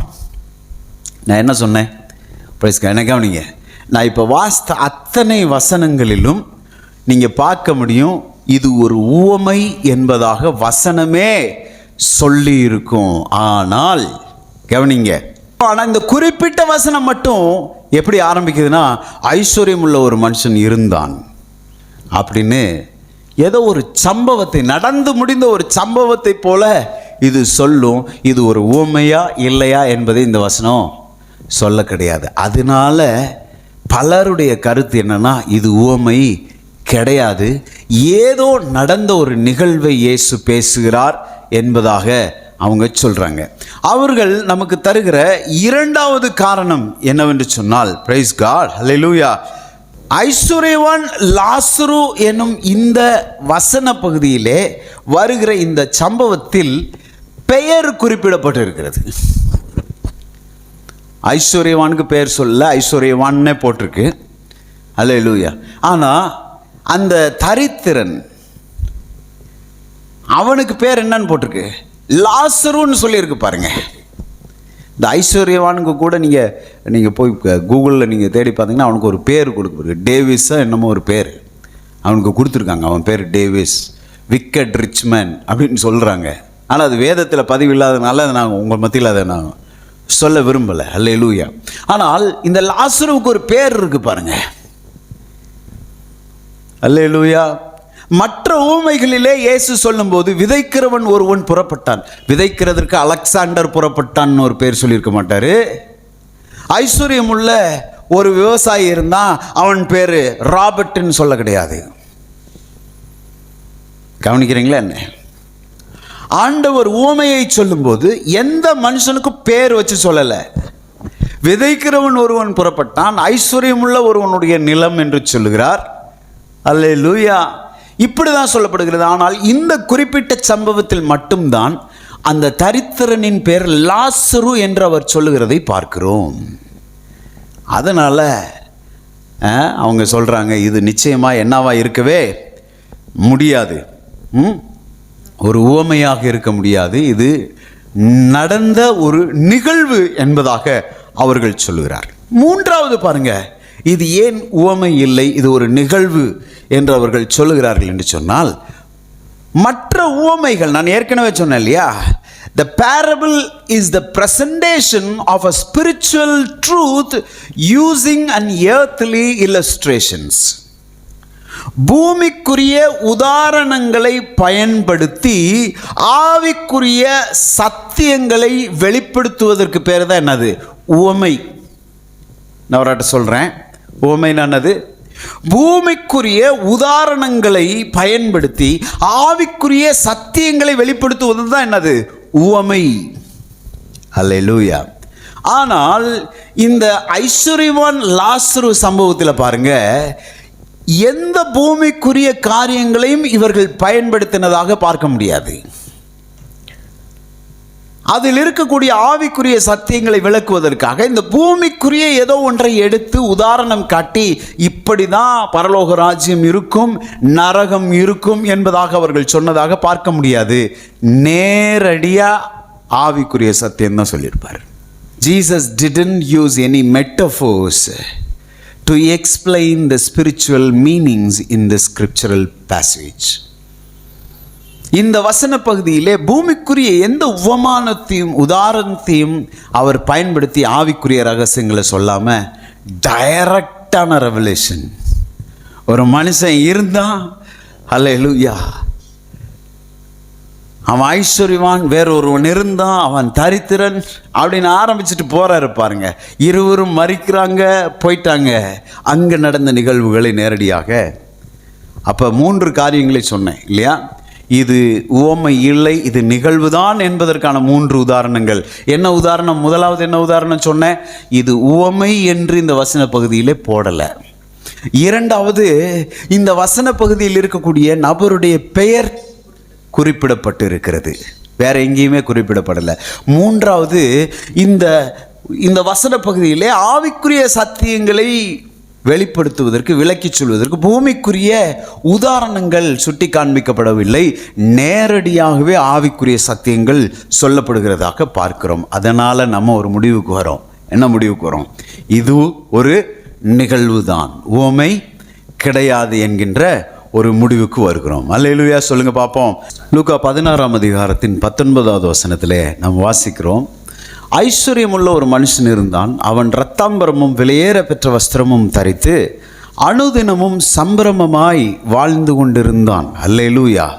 ஒரு ஐஸ்வர்யவான் ஒருவன் இருந்தான் என்பதாக இந்த வசன பகுதியை இயேசு ஆரம்பிச்சுட்டு சொல்றாரு, அவன் ஐஸ்வர்யம் உள்ளவனாய் இருந்தான், இரத்தாம்பரணமும் விலையேற பெற்ற வஸ்திரமும் தரித்தவனாய் இருந்தானா. ரொம்ப காஸ்ட்லி ட்ரெஸ்ஸு, பிராண்டட் ட்ரெஸ் மட்டும்தான் அவர் போட்டுட்டு அவர் வாழ்ந்து கொண்டு சம்பிரமமாய் வாழ்ந்து கொண்டு வந்தான். Sumptuous life. Praise God. கவனிக்கிறீங்களா? சம்ப்ஷியஸ் லைஃப்னா அது எப்படின்னா, இஷ்டத்துக்கு எல்லாம் நிறைவாக இருக்கிறது, ஒரு இஷ்டத்துக்கு, அவனுடைய இஷ்டத்திற்கு என்ன வேணாலும் செய்யலான்ற ஒரு வாழ்க்கை வாழ்ந்து கொண்டு வந்தான். சிலவங்க சொல்லுவாங்க பாருங்க, ஒரு வாழ்க்கை இந்த பூமியில் ஒரு வாழ்க்கை, என் வாழ்க்கையை நான் என் இஷ்டத்தின்படி வாழ்ந்துட்டு போயிடுறேன். கேட்க ரொம்ப நல்லா இருக்கும். ஆனால் வேத அடிப்படையிலே இது ஒத்து போகுமான்னு கேட்டால் கண்டிப்பாக ஒத்து போகவே முடியாது. என் வாழ்க்கை என் இஷ்டப்படி வாழ்கிறதுக்காக இந்த வாழ்க்கை கொடுக்கப்படவில்லை. இது கடவுள் எனக்கு கொடுத்திருக்கிற வாழ்க்கை. இந்த பூமியிலே கடவுளுடைய நோக்கங்களை நான் செய்து முடிப்பதற்காக எனக்கு கொடுக்கப்பட்ட வாழ்க்கை. அதனால தான் எல்லாரும் ஜாக்கிரதையாக இருக்க வேண்டியது ரொம்ப அவசியமாய் இருக்கிறது. என் வாழ்க்கை என் இஷ்டத்தின்படி வாழ்வேன்றது கிடையாது.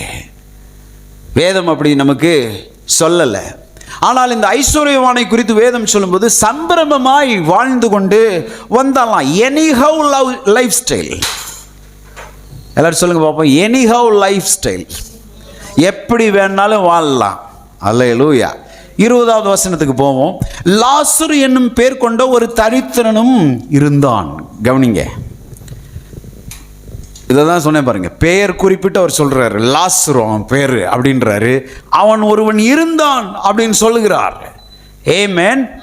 லாசரு என்னும் பேர் கொண்ட ஒரு தரித்திரனும் இருந்தான். அவன் பருக்கள் நிறைந்தவனாய் அந்த ஐஸ்வர்யவானுடைய வாசல் அருகே கிடந்து அவனுடைய மேஜையிலிருந்து விழுந்த துணைக்கைகளினாலே தன் பசியை ஆற்ற ஆசையாயிருந்தான். நாய்கள் வந்து அவன் பருக்களை நக்கிற்று. ரொம்ப தரித்திரமா ஒருத்தன் இருந்தான். அவனை குறித்து வேதம் சொல்லுகிறது, விவரிக்கிறது. ஐஸ்வர்யவானை குறித்து சொல்லிச்சு, அவன் ரொம்ப ரத்தாம்பரமும் விலையேறப்பெற்ற வஸ்திரமும் தரித்தவனாய் இருந்தான், சம்பிரமமாய் வாழ்ந்து கொண்டிருந்தான். லாசருவை குறித்து சொல்லும்போது அவன் தரித்திரமாய் இருந்தான் என்று சொல்லுகிறது. பருக்கள் நிறைந்தவனாய் இருந்தான், பலவீனனாய் வியாதியஸ்தனாய் இருந்தான் என்பதை வேதம் சொல்லுகிறது. அப்புறம் அந்த ஐஸ்வர்யவான்கிட்ட இருந்து அவன் மேஜையிலிருந்து விழுகிற துணிக்கைகளினாலே தன்னுடைய பசியை ஆற்றி கொண்டிருந்தான். எல்லாத்துக்கும் மேலே ஹைலைட்டு, நாய்கள் வந்து அவனுடைய பருக்களை என்ன செஞ்சுச்சான், நக்கிட்டு. நாய் கூட அவன் என்ன செய்யலை, மதிக்கலை. Price God. சில நேரம் சொல்லுவோம் பாருங்க, நாய் கூட என்ன செய்ய மாட்டேங்குது, மதிக்க மாட்டேங்குது. அல்லேலூயா. அவன் வாழ்க்கை அப்படி தான் இருந்துச்சு பாருங்க. ஆனால் இவனை குறித்து சொல்லப்படாத ஒரு உண்மை இருக்கிறது. இவன் கடவுளுக்கு பயந்த ஒரு வாழ்க்கை வாழ்ந்திருக்க வாய்ப்பு இருக்கிறது. இவன் அந்த ஐஸ்வர்யவான் மாதிரி எனிஹவ் லைஃப் இல்லை, எப்படி வேண்டுமானாலும் வாழலாம் என்கின்ற எண்ணத்தோடு இவன் வாழாம எது இருக்குதோ இல்லையோ நான் கடவுளுக்கு பயந்தாக வேண்டும் என்று இவன் வாழ்ந்திருக்க வாய்ப்பு இருக்கிறது. காரணம், இவர்களுடைய அடுத்த வசனத்திலே அதை குறித்து நம்மளாலே பார்க்க முடிகிறது பாருங்க. Praise God. 22வது வசனம், பின்பு அந்த தரித்திரன் மரித்து தேவதூதரால் ஆபிரகாமுடைய மடியிலே கொண்டு போய் விடப்பட்டான். ஐஸ்வர்யவானும் மரித்து அடக்கம் பண்ணப்பட்டான். 2 பேர் என்ன செய்றாங்க, மரித்து போகிறார்கள். ஐஸ்வர்யவான் மரித்து போகிறான். ரத்தாம்பரமும் விலையேறப்பெற்ற வஸ்திரமும் தரித்தவனும் என்ன செய்கிறான், மரித்து போகிறான். நாய் கூட மதிக்காத ஒரு பாவப்பட்ட தரித்திரமான வாழ்க்கை இந்த பூமியிலே வாழ்ந்தவனும் என்ன செய்கிறான், மரித்து போகிறான். சொல்லுங்க பாப்போம், மரித்து போனான். Praise God. அல்லேலூயா. இந்த பூமி யாருக்கும் நிரந்தரமானது அல்ல. இருவரும் மரித்து போகிறார்கள். இந்த வசனம் நமக்கு சுட்டி காண்பிக்கிற உண்மை என்னன்னா, இந்த பூமியில யாரும் நிரந்தரமா என்ன செய்யவே முடியாது, குடியிருக்கவே முடியாது. நிறைய பேருடைய நினைப்பு என்னன்னா, இந்த பூமியில அவங்க வருஷ கணக்கா அப்படியே டேரா போட்டுலாம் நினைக்கிறாங்க. நிச்சயமாய் அது முடியாது. அல்லேலூயா. Praise God. பாருங்க, சங்கீதம் 88:12 வசனம் சொல்லுகிறது பாருங்க, இருளில் உமது அதிசயங்களும் மறதியின் பூமியில் உமது நீதியும் அறியப்படுமோ. இங்கு வசனம் சொல்லுகிறது பாருங்க, மறதியின் பூமி. எல்லாரும் சொல்லுங்க பாப்போம், மறதியின் பூமி. இந்த பூமி அல்லேலூயா மறதியின் பூமியாய் இருக்கிறது. நாம் எல்லோரும் ஒரு குறிப்பிட்ட காலகட்டத்திலே மறக்கப்பட்டு போவோம் இந்த பூமியிலே. காரணம், யாரும் நிரந்தரமாக இந்த பூமியிலே நம்ம தங்க போவது கிடையாது. கர்த்தருக்குள் நித்திரை அடைந்தவர்களுடைய கூடாரங்களுக்கு நம்ம கடந்து சென்று மெசேஜ் கொடுக்கும்போதெல்லாம் அடிக்கடி பேசுவோம் பாருங்க. Praise God. இந்த விதமான செய்திகளை நம்ம கேட்போம் பாருங்க. நம்மளும் என்னவா ஒரு வரிசையில் தான் நின்றுக்கிட்டு இருக்கோம்மா. கர்த்தருக்குள் நித்திரை அடைந்தவர்கள் என்ன செஞ்சிட்டாங்க, நித்திரை அடைஞ்சிட்டாங்க. அவங்க அடைஞ்சிட்டாங்கன்னு நீ பார்த்துட்டு இருக்காத, நம்மளும் என்ன செஞ்சுக்கிட்டு இருக்கோமா, அந்த வரிசையில் நின்றுக்கிட்டு இருக்கோம். அடுத்து யாருன்னு தெரியாது, அதுக்கு அடுத்து யாருன்னு தெரியாது, நம்ம எப்போன்றது நமக்கே தெரியாது. நிச்சயம் ஒரு காரியம் சத்தியம், பரிதாபகரமான சத்தியம் என்னவென்றால், நீங்களும் பிரைஸ் காட் நானும் கூட அந்த கியூவில் தான் நின்றுக்கிட்டு இருக்கோம். அதிலிருந்து யாருமே தப்பவே முடியாது. இந்த எண்ணம் வந்துருச்சுனாலே பாருங்க, இந்த போட்டி பொறாமை, நீ பெரியவன் நான் பெரியவன், நான் செஞ்சது தான் நியாயம், அல்லேலூயா, அடுத்தவங்களை புண்படுத்துறது காயப்படுத்துறது, இந்த எண்ணங்கள்லாம் போயிரும் பாருங்க. ஏனென்றால் இது ஒரு பயணம். அல்லேலூயா. ஒரு பயணம் போயிட்டு இருக்கு. யார் யார் எந்த ஸ்டாப்ல இறங்குறாங்கன்னு தெரியாது. எத்தனை பேர் ட்ரெயின்லலாம் போயிருக்கீங்க? ஒரு லாங் ட்ராவல் போகும்போது பாருங்கள், அந்த நம்ம கம்பார்ட்மெண்ட்டில் நம்ம கூட இருக்கிறவங்க கூட பழகிடுவோம் பாருங்கள். ஜாலியாக பேசி, நீங்கள் எங்கே இருக்கீங்க, நாங்கள் இங்கே இருக்கோம், உங்களுக்கு எத்தனை பிள்ளைங்க, நீங்கள் என்ன பண்ணுறீங்க, ஓ நீங்கள் பாஸ்டரா, நீங்கள் பிஸ்னஸ் பண்ணுறீங்களா, பாருங்கள் ரொம்ப ஐக்கியமாக பழகிடுவோம் பாருங்கள். ஆனால் குறிப்பிட்ட இடம் வந்து நம்முடைய ஸ்டாப் வரும்போது, நம்முடைய ஸ்டேஷன் வரும்போது நம்ம அங்கே இறங்கிடுவோம், அவங்க இன்னும் பயணம் பண்ணுவாங்க, இல்லைன்னா அவங்க இறங்கிடுவாங்க, நம்ம பயணம் பண்ணுவோம். அந்த இடைப்பட்ட காலம் ஒரு இனிமையான நேரமாக போகணும் பாருங்க. ஏனென்றால் யார் எந்த ஸ்டாப்பில் இறங்குறாங்கன்னு தெரியாது. பூமிக்குரிய வாழ்க்கையும் அப்படிப்பட்டது தான். என்னுடைய வார்த்தைகளை கேட்டுக்கொண்டிருக்கிற தேவனுடைய பிள்ளையே, இந்த பூமிக்குரிய வாழ்க்கையும் ஒரு பிரயாணத்தை போல இருக்கிறது. பிரைஸ் காட், அல்லேலூயா. அதில் இருக்க வரைக்கும் பிரைஸ் காட் சந்தோஷமாக இருக்கணும், பிறரோட என்ன செய்யணும், சமாதானமாக இருக்கணும். அப்போ தான் பவுல் சொல்கிறா பாருங்க, உங்களால் இயன்ற மட்டும் எல்லாருக்கூட எப்படிப்பட்டவங்களா இருங்க, சமாதானம் உள்ளவர்களா நீங்கள் இருங்க. ஏனென்றால் இந்த பூமி நமக்கு நிரந்தரமானது கிடையாது. அல்லேலூயா. ஸோ இருவரும் மரித்து போகிறார்கள். அடுத்து என்ன நடக்கிறது என்று பார்ப்போம். 16ஆம் அதிகாரத்தின் 23வது வசனம், லூக்கா 16:23. பாதாளத்தில் அவன் வேதனைப்படுகிற போது, யாரு? ஐஸ்வர்யவான். பாதாளத்தில் அவன் வேதனைப்படுகிற போது தன் கண்களை ஏறெடுத்து தூரத்திலே ஆபிரகாமையும் அவன் மடியிலே லாசருவையும் கண்டான். பாருங்க, இங்க நரகம் மற்றும் பரலோகத்தினுடைய ஒரு கிளிம்ஸ் கொடுக்கப்படுகிறது. எப்படி இருக்கும் அப்படின்றதுக்கு ஒரு சாம்பிள். அல்லேலூயா. பாதாளத்தில் அவன் வேதனைப்பட்டான். இது ஒரு நரகத்திற்கான ஒரு கிளிம்ஸ். அல்லேலூயா. அது வேதனைப்படுகிற இடமாய் இருந்தது, அது ஒரு உபத்திரவத்தின் இடமாய் இருந்தது என்று வேதம் சொல்கிறது. ஆனால் ஆபிரகாமின் மடியிலே லாசரு தேற்றப்பட்டு கொண்டிருந்தான். அது ஒரு கம்ஃபர்டிங் பிளேஸ் என்று பரலோகத்தை குறித்து வேதம் சொல்லுகிறது. அல்லேலூயா சொல்லுவோமா? Praise God. இது ஒரு உபத்திரவ இடம், பிளேஸ் ஆஃப் டார்மெண்ட். நரகத்தை குறித்து வேதம் சொல்லும்போது மத்தேயு 8ஆம் அதிகாரத்தின் 11ஆம் வசனம் 12வது வசனத்தை வாசிக்கும் போது பாருங்க, அநேகர் கிழக்கிலும் மேற்கிலும் இருந்து வந்து பரலோக ராஜ்யத்தில் ஆபிரகாம், ஈசாக்கு, யாக்கோப்பு என்பவர்களுடைய பந்தி இருப்பார்கள். பரலோகத்தில் சொல்லப்பட்டிருப்பாங்க. அப்போ ஆபிரகாம், ஈசாக்கு, யாக்கோப்புலாம் எங்கே இருக்காங்கன்னு வேதம் சொல்லுகிறது. தெளிவாக சொல்லுது பாருங்க. ஆபிரகாம், ஈசாக்கு, யாக்கோபு பரலோகத்தில் இருக்கிறதாக இந்த வசனம் நமக்கு தெரியப்படுத்துகிறது. 12வது வசனத்தை பாருங்க, ராஜ்யத்தின் புத்திரரோ புறம்பான இருளிலே தள்ளப்படுவார்கள், அங்கே அழுகையும் பற்கடிப்பும் உண்டாயிருக்கும் என்று உங்களுக்கு சொல்லுகிறேன் என்றார். அல்லேலூயா. Praise God. பரலோக ராஜ்யம் ஒன்று இருக்கிறது, அது தேற்றப்படுகிற இடம், சந்தோஷம் நிறைந்த இடம் என்று வேதம் சொல்கிறது. அதே நேரத்தில் பிரைஸ் காட், புறம்பான இருள் என்றும் இந்த வசனம் சொல்லுது பாருங்க. புறம்பான இருள் அது நரகம் என்று அழைக்கப்படுகிறது. அங்கே அழுகையும் பற்கடிப்பும் உண்டாயிருக்கும். அது வேதனை நிறைந்த ஒரு இடமாயிருக்கிறது. அல்லேலூயா. பாருங்க, இந்த ஐஸ்வர்யவான், இந்த லாசரு இருவரும் மரிக்கிறார்கள். நான் என்ன சொல்ல வரேன்னா, அவர்கள் இந்த பூமியிலே வாழ்ந்த வாழ்க்கை தான் அவர்கள் மரணத்திற்கு பின்பாக எப்படி இருக்க போகிறார்கள் என்பதை தீர்மானம் செய்கிறது. நீங்களும் நான் இந்த பூமியில் எப்படிப்பட்ட ஒரு வாழ்க்கை வாழ்கிறோம் என்பதுதான் நம்ம மரணத்திற்கு பிற்பாடு நமக்கு கொடுக்கப்படுகிற நித்திய அந்த வாழ்க்கையை எப்படி நாம் எங்கே அனுபவிக்க போகிறோம் என்பதை நிர்ணயம் செய்கிறதாக இருக்கிறது. அல்லேலூயா.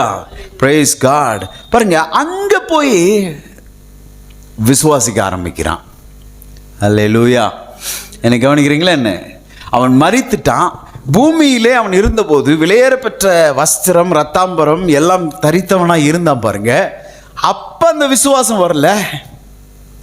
இயேசுதான் ஆண்டவர்ன்ற விசுவாசம் வரல. தேவன் ஒருவர் இருக்கிறார், அவருக்கு பயந்து நான் நடக்க வேண்டும் என்கின்ற எண்ணம் வரல. தன் இஷ்டப்படியான ஒரு வாழ்க்கையை வாழ்ந்து வந்தான். ஆனால் எப்போ மரித்து அங்கே வேதனை உபத்திரவப்படுகிற இடத்துக்கு போனானோ அங்கே போய் அவனுக்கு விசுவாசம் வருகிறது. ஆகா, கீழே நான் கேள்விப்பட்டதெல்லாம் உண்மைதான். நான் அடிக்கடி சொல்லுவேன் பாருங்க, இந்த பூமியிலே தாயின் வயிற்றிலே பிறந்த ஒவ்வொரு மனுஷனும் ஒரு நாள் விசுவாசிக்க போகிறான், விசுவாசியாக மாறப்போகிறான். ஏமே, மீண்டும் சொல்கிறேன், இந்த பூமியிலே தாயின் வயிற்றில் மனிதனாக பிறந்த ஒவ்வொரு மனிதனும் ஒரு நாள் வரும், அந்த நாட்களிலே விசுவாசியாக மாறுவான். ஆமென். இந்த ஐஸ்வர்யவான் விசுவாசியாக மாறினா எங்க போய் மாறினா? மரித்ததுக்கு அப்புறம் பாதாளத்திலே வேதனைப்படுகிற போது விசுவாசியா மாறினா. அல்லேலூயா. இந்த பூமியில பிறந்த ஒவ்வொரு மனுஷனும் விசுவாசியா மாறுவான், மரித்தவுடன் மாறுவான். மரித்தவுடன் தான் அவனுக்கு தெரியும், ஓ இயேசு ஆண்டவர். இந்த இயேசுவை நான் உயிரோடு இருக்கும் காலத்தில் விசுவாசித்து இருந்தால் இங்க வந்திருக்க மாட்டேன் அப்படின்ற எண்ணமே அவனுக்கு அப்பந்தான் வருகிறது. அல்லேலூயா. எவ்வளோ பரிதாபகரமான உண்மை பாருங்க. அல்லேலூயா. அவன் பார்க்கிறான், இயேசுதான் ஆண்டவர் என்பதை பார்க்கிறான். ஆபிரகாமின் மடி தேற்றப்படுகிற இடம் ஒன்று இருக்கிறதை பார்க்கிறான், பரலோக ராஜ்யம் இருக்கிறதை பார்க்கிறான். ஐயோ, நான் அங்கே சென்றிருக்க முடியுமே.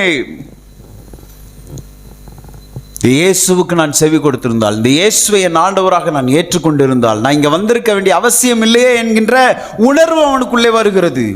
24வது வசனம், அப்பொழுது அவன் தகப்பனாகிய ஆபிரகாமே, நீர் எனக்கு இறங்கி லாசரு தன் விரலின் நுனியில் தண்ணீர் தோய்த்து என் நாவை குளிர பண்ணும்படி அவனை அனுப்ப வேண்டும், இந்த அக்கினி ஜுவாலையில் வேதனைப்படுகிறேனே என்று கூப்பிட்டான். அதில் அவனுக்கு தாகம் வருது. இந்த வசனத்தெல்லாம் பொறுமையாக வாசிச்சு பாருங்க. அங்கே வெப்பம், தீயின் வெப்பம் அவனுக்கு அடிக்கிறது. அல்லேலூயா. உபத்திரவப்படுகிறான், வேதனைப்படுகிறேனே என்று சொல்லுகிறான். வேதனையை உணர முடிகிறது. முதலாவது அவனால் பார்க்க முடிகிறது. 16:23 பாருங்க, அவன் தன் கண்களை ஏறெடுத்து பார்க்கிறான். அவன் நரகத்தில் போய் பார்க்க முடிகிறது. இந்த 24வது வசனத்தின்படி தாகம் உணர முடியும், வெப்பத்தை உணர முடியும், வேதனையை உணர முடிகிற இடமாக அந்த இடம் இருக்கும். 25வது வசனம், அதற்கு ஆபிரகாம், மகனே, நீ பூமியில் உயிரோடு இருக்கும் காலத்தில் உன் நன்மைகளை அனுபவித்தாய், லாசருவும் அப்படியே தீமைகளை அனுபவித்தான், அதை நினைத்துக்கொள். இப்பொழுது அவன் தேற்றப்படுகிறான், நீயோ வேதனை படுகிறான். அல்லேலூயா. இந்த வசனத்தில் நல்லா கவனிக்க பாருங்க. நீ பூமியில் உயிரோடு இருக்கும் காலத்தில் உன் நன்மைகளை அனுபவித்தாய். என்னவா? உனக்கு நன்மை நீ என்ன தெரிஞ்சிச்சோ அதை நீ என்ன செஞ்ச? அனுபவித்த. எனக்கு நன்மைன்னு தெரிகிறத நான் அனுபவிக்கிறதுக்காக இந்த பூமியில் தேவனாலே நான் உண்டாக்கப்பட கிடையவே கிடையாது. என் இஷ்டத்தின்படி வாழ்வது. அல்லேலூயா. வசனத்தை ஒன்று சொல்கிறேன் பாருங்க. நீதிமொழிகள் 14ஆம் அதிகாரத்தின் 12வது வசனம்.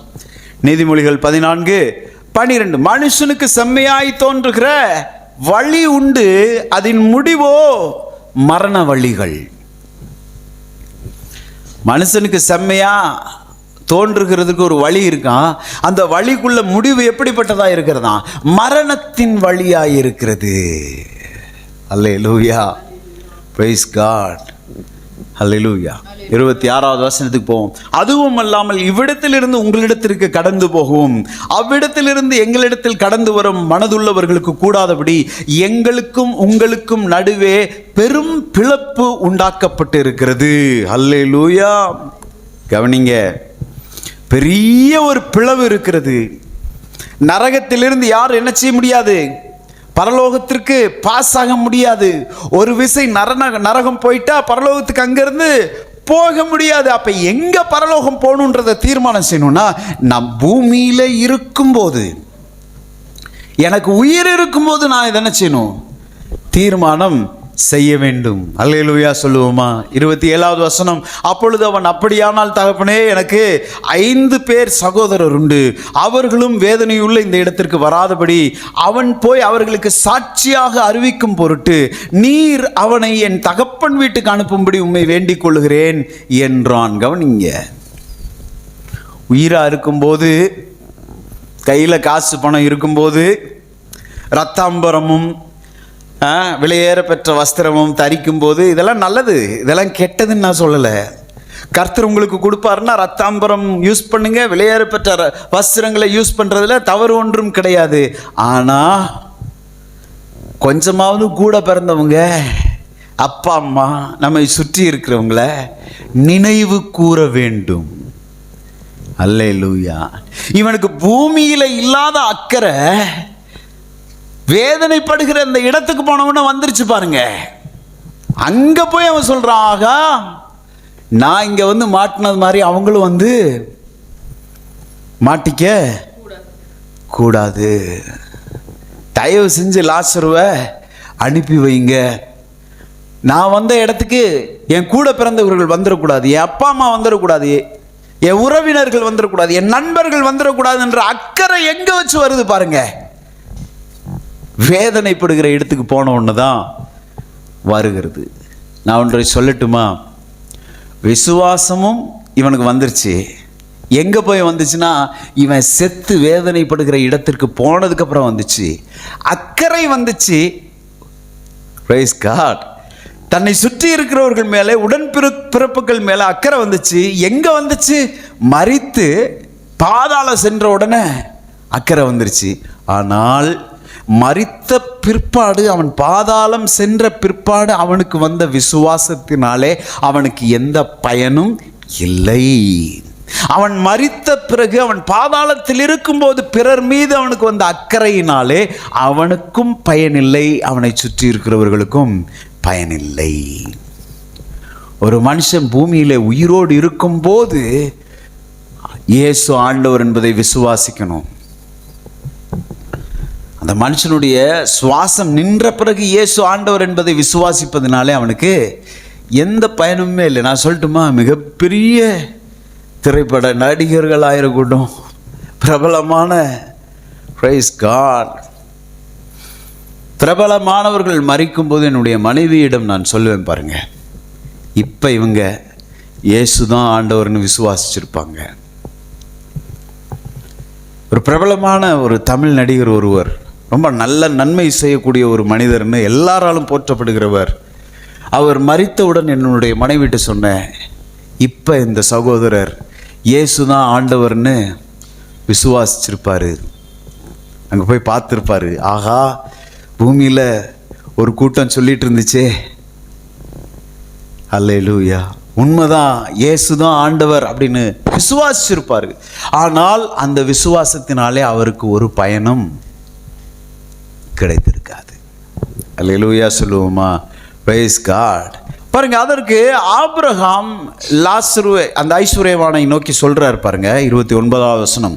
ஆபிரகாம் அவனை நோக்கி, அவர்களுக்கு மோசேயும் தீர்க்கதரிசிகளும் உண்டு, அவர்களுக்கு அவர்கள் செவி கொடுக்கட்டும் என்றான். பாருங்க, ஐஸ்வர்யவான் சொல்றான், தயவு செஞ்சு லாசருவை அனுப்பி வைங்க, என் சகோதரர்கள் இருக்காங்க, அவங்களும் இங்கே வந்துடக்கூடாது. அதுக்கு ஆபிரகாம் சொல்றாரு, அங்கே மோசேயும் தீர்க்கதரிசிகளும் இருக்கிறார்கள். மோசே தீர்க்கதரிசி என்றால் என்ன? மோசே என்று சொன்னால் வேதாகமத்தில் இருக்கக்கூடிய பழைய ஏற்பாட்டின், பிரைஸ் காட், அந்த பென்டெட்டுக் என்று சொல்லுவாங்க, பஞ்சாகமம், அந்த 5 புத்தகங்களை மோசே என்றும் வேதம் சொல்கிறது. மீதம் இருக்கக்கூடிய புத்தகங்களை தீர்க்க தரிசன புத்தகங்கள் என்று சொல்கிறது. என்ன இந்த ஆபிரகாம் சொல்ல வர்றாருன்னா, பூமியில் இருக்கிறவர்களுக்கு மோசேயும் தீர்க்கதரிசிகளும் இருக்கிறார்கள் என்று சொன்னா என்ன அர்த்தம்னா, பூமியில் இருக்கிறவர்களுக்கு பரிசுத்த வேதாகமம் இருக்கிறது, கர்த்தருடைய வசனம் இருக்கிறது. அல்லேலூயா. அவர்களுக்கு அவர்கள் செவி கொடுக்கட்டும், அந்த வசனத்துக்கு அவங்க செவி கொடுத்து இங்க வராம இருக்கட்டும். அல்லேலூயா. பிரியமான தேவனுடைய பிள்ளையே, இந்த வசனத்திற்கு ஒருவன் செவி கொடுக்கும் போது அவன் நரகத்திலிருந்து காப்பாற்றப்படுகிறான், ஜீவ மார்க்கத்தை அடைகிறான். அல்லேலூயா சொல்லுங்க பார்ப்போம். Praise God. அவங்களுக்கு இந்த வசனத்திற்கு செவி கொடுக்கிறவன் நிச்சயமாய், பிரைஸ் காட், பரலோகம் செல்ல முடியும் என்று வேதம் உத்தரவாதம் அளிக்கிறதாக இருக்கிறது. அதற்கு அந்த ஐஸ்வர்யவான் சொல்றான், அப்படி அல்ல என் தகப்பனாகிய ஆபிரகாமே, செத்து போனவன் ஒருத்தன் மீண்டுமாய் போனா உயிராயி அவர்கள் மனம் திரும்புவார்கள் என்று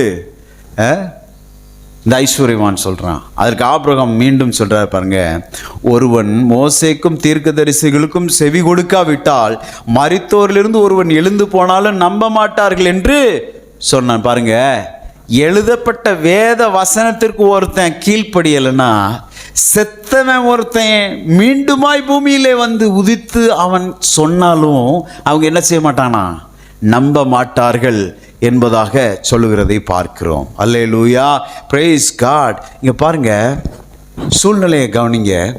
இந்த பூமியிலே நாம் எப்படிப்பட்ட ஒரு வாழ்க்கை வாழ்கிறோம், என்ன தரமுடையவர்களாக இருக்கிறோம், தரித்திரமாக இருக்கிறோமா, ஐஸ்வர்யவான்களாக இருக்கிறோமா, அல்லேலூயா என்பது ஒரு பொருட்டு அல்ல. இந்த பூமியிலே நாம் வாழ்கிற வாழ்க்கையிலே மரணத்திற்கு பிற்பாடு நாம் எப்படி வாழப் போகிறோம் என்பதை முன்னறிந்தவர்களாக, அல்லேலூயா, கடவுளுக்கு பயந்த ஒரு வாழ்க்கை வாழும்போது நிச்சயமாக நாம் பரலோகம் செல்ல முடியும்.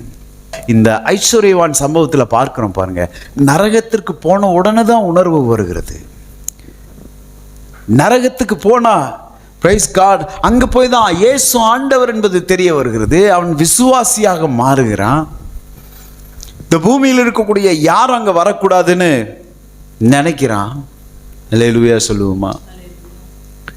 வேதம் சொல்கிறது, இந்த பரலோகத்துக்கு செல்வதற்கு ஒரே ஒரு வழி தான், இயேசு மட்டும்தான் வழி என்று சொல்லுகிறது. நான் இந்த செய்தியின் மூலமாக என்ன சொல்ல விரும்புகிறேன்? Praise God, don't make people to complain you in hell. நரகத்தில் இருக்கக்கூடிய ஒருவன் இந்த ஐஸ்வர்யவானால பேச முடியும் என்று சொன்னால், அல்லேலூயா, திட்டவும் முடியும், கோபப்பட முடியும், புலம்ப முடியும், சபிக்க முடியும். கவனிங்க, நரகத்தில் இருக்கக்கூடிய ஒருவன் உங்களை குற்றப்படுத்தாதபடி நீங்கள் பார்த்து கொள்ளுங்கள் என்று நான் சொல்லுகிறேன். என்ன பாஸ்டர் இப்படி சொல்கிறீங்க? நரகத்தில் இருக்கக்கூடியவன் ஒருவேளை உங்களுடைய நண்பனாக இருக்கலாம், உங்களுக்கு தெரிஞ்ச ஃப்ரெண்டாக இருக்கலாம். அவன் உங்கள் கூடயே வாழ்ந்துட்டு திடீரென்று அவன் மரித்து போயிருந்திருக்கலாம். அவன் மரித்து மேலே போன உடனே தான் தெரிஞ்சிருக்கும், ஆகா இவர் தான் இயேசு, இவர் தான் ஆண்டவராக இருந்திருக்காரு. எத்தனையோ பேர் என்னை சுற்றி இருந்தாங்க, இவரை தெரிந்தவர்கள் எத்தனையோ பேர் எனக்கு நண்பர்களாக தோழர்களாக இந்த பூமியில் இருந்தாங்க. ஆனால் ஒரு நேரம் கூட இவரை பற்றி அவங்க என்கிட்ட சொன்னதில்லை. உங்கள் உட்கார்ந்துருக்கிற அல்லது என்னுடைய வார்த்தையை ஆன்லைனில் கேட்டுக்கொண்டு இருக்கிறவங்க நல்லா யோசிங்க பார்ப்போம். அங்கே போய் ஏதோ ஒரு குறிப்பிட்ட நபர் எத்தனை முறை நம்ம பேக்கரியில் உட்காந்து டீ சாப்பிட்ருக்கோம், எத்தனை முறை பைக்கில் ட்ராவல் பண்ணியிருக்கோம், எத்தனை முறை காரில் ட்ராவல் பண்ணியிருக்கோம், எத்தனை முறை பிரைஸ் காட் உட்கார்ந்து பேசியிருக்கோம். ஒரு முறையாவது இந்த இயேசுவை குறித்து எனக்கு சொன்னையா, நீ சொல்லியிருந்தனா நான் இங்கே வந்திருப்பேனா அப்படின்னு கதறுகிற சத்தம் உண்டாகும். எத்தனை பேர் அந்த மாதிரி நம்மளை பார்த்து புலம்பிக் கொண்டு இருக்கிறாங்க நமக்கு தெரியாது. இது மேலெல்லாம் நமக்கு அக்கறையே, ஏதோ வாழ்ந்தோம், சாப்பிட்டோம், அன்னன்னைக்கு பொழப்பு ஓடுது அப்படின்ற வாழ்க்கை கிறிஸ்தவ வாழ்க்கை கிடையாது. அல்லேலூயா. யாரெல்லாம் ஆண்டவர் நமக்கு நண்பர்களாக கொடுத்திருக்கிறாங்களோ, உண்மையாகவே நீங்கள் அவர்களை நேசிக்கிறீர்கள் என்றால், பிரைஸ் காட், இயேசுவை ஏற்றுக்கொள்ள வேண்டியதின் அவசியத்தை, ரட்சிப்பின் அவசியத்தை நாம் அவர்களுக்கு சொல்ல வேண்டியது மிகவும் அவசியம். அல்லேலூயா. சொல்லிட்டோம்னா பிரச்சனை நம்முடையதாக இருக்காது. அவங்க சொல்லுவாங்க அங்கே போய், எத்தனை முறை நீ என்கிட்ட சொன்ன, ஆனால் நான் தான் கேட்கல. பிரச்சனை நம்ம மேலே இருக்காது. தேவன்கிட்ட நம்ம தைரியமாக சொல்ல முடியும், ஆண்டவரே நான் சொல்ல வேண்டியதை நான் சொல்லிட்டேன். வசனம் சொல்லுகிறது, பிரைஸ் காட், சுவிசேஷத்தை பிரசங்கம் பண்ணுங்கள். சர்வ சிருஷ்டிக்கும் போய் என்னத்தை செய்யுங்க? சுவிசேஷத்தை பிரசங்கம் பண்ணுங்கள். பிரசங்கம் பண்ணுறது மட்டும்தாங்க நம்முடைய வேலை. எத்தனை பேர் இருக்கீங்க? அநேக பேருடைய நினைப்பு என்னன்னா, ஏன் அவங்க இதை காம்ப்ளிகேட் பண்ணுறாங்கன்னா, பிரைஸ் காட், அல்லேலூயா, பிரசங்கம் பண்ணி இவர்களே ரட்சிக்கப்பட வைப்பதாக இவர்களுடைய நினைப்பு. ஆமென். வேதம் நம்மளை போய் ரட்சிக்கப்பட வைக்க சொல்லலை. வேதம் பிரசங்கம் பண்ணதான் சொல்லுது. சொல்றது நம்முடைய கடமை, கேட்கிறதும் கேட்காததும் அவரவருடைய பொறுப்பு. அல்லேலூயா சொல்லுங்க பார்ப்போம். Praise God. சில நேரங்களில் பாருங்க, பலருடைய கேள்வி இதுவாக தான் இருக்கும். ஒரு வேளை வெளியே கேட்டிருக்க மாட்டாங்க, சிலர் கேட்பாங்க, இந்த கிறிஸ்தவர்களுக்கு வேற வேலையே இல்லையா? சும்மாவே இவங்க இருக்க மாட்டாங்களா? போனால் அடுத்தவங்களுக்கு அவங்களுடைய மதத்தை பரப்புவதே அவர்களுடைய வேலையாக இருக்கிறதே. அல்லேலூயா. எதுக்கு நம்ம சொல்கிறோன்னா, அன்பு, தேவ அன்பு நம்ம என்ன செய்து நெருக்கி ஏவுகிறது. நான் ஒன்றை சொல்லட்டுமா?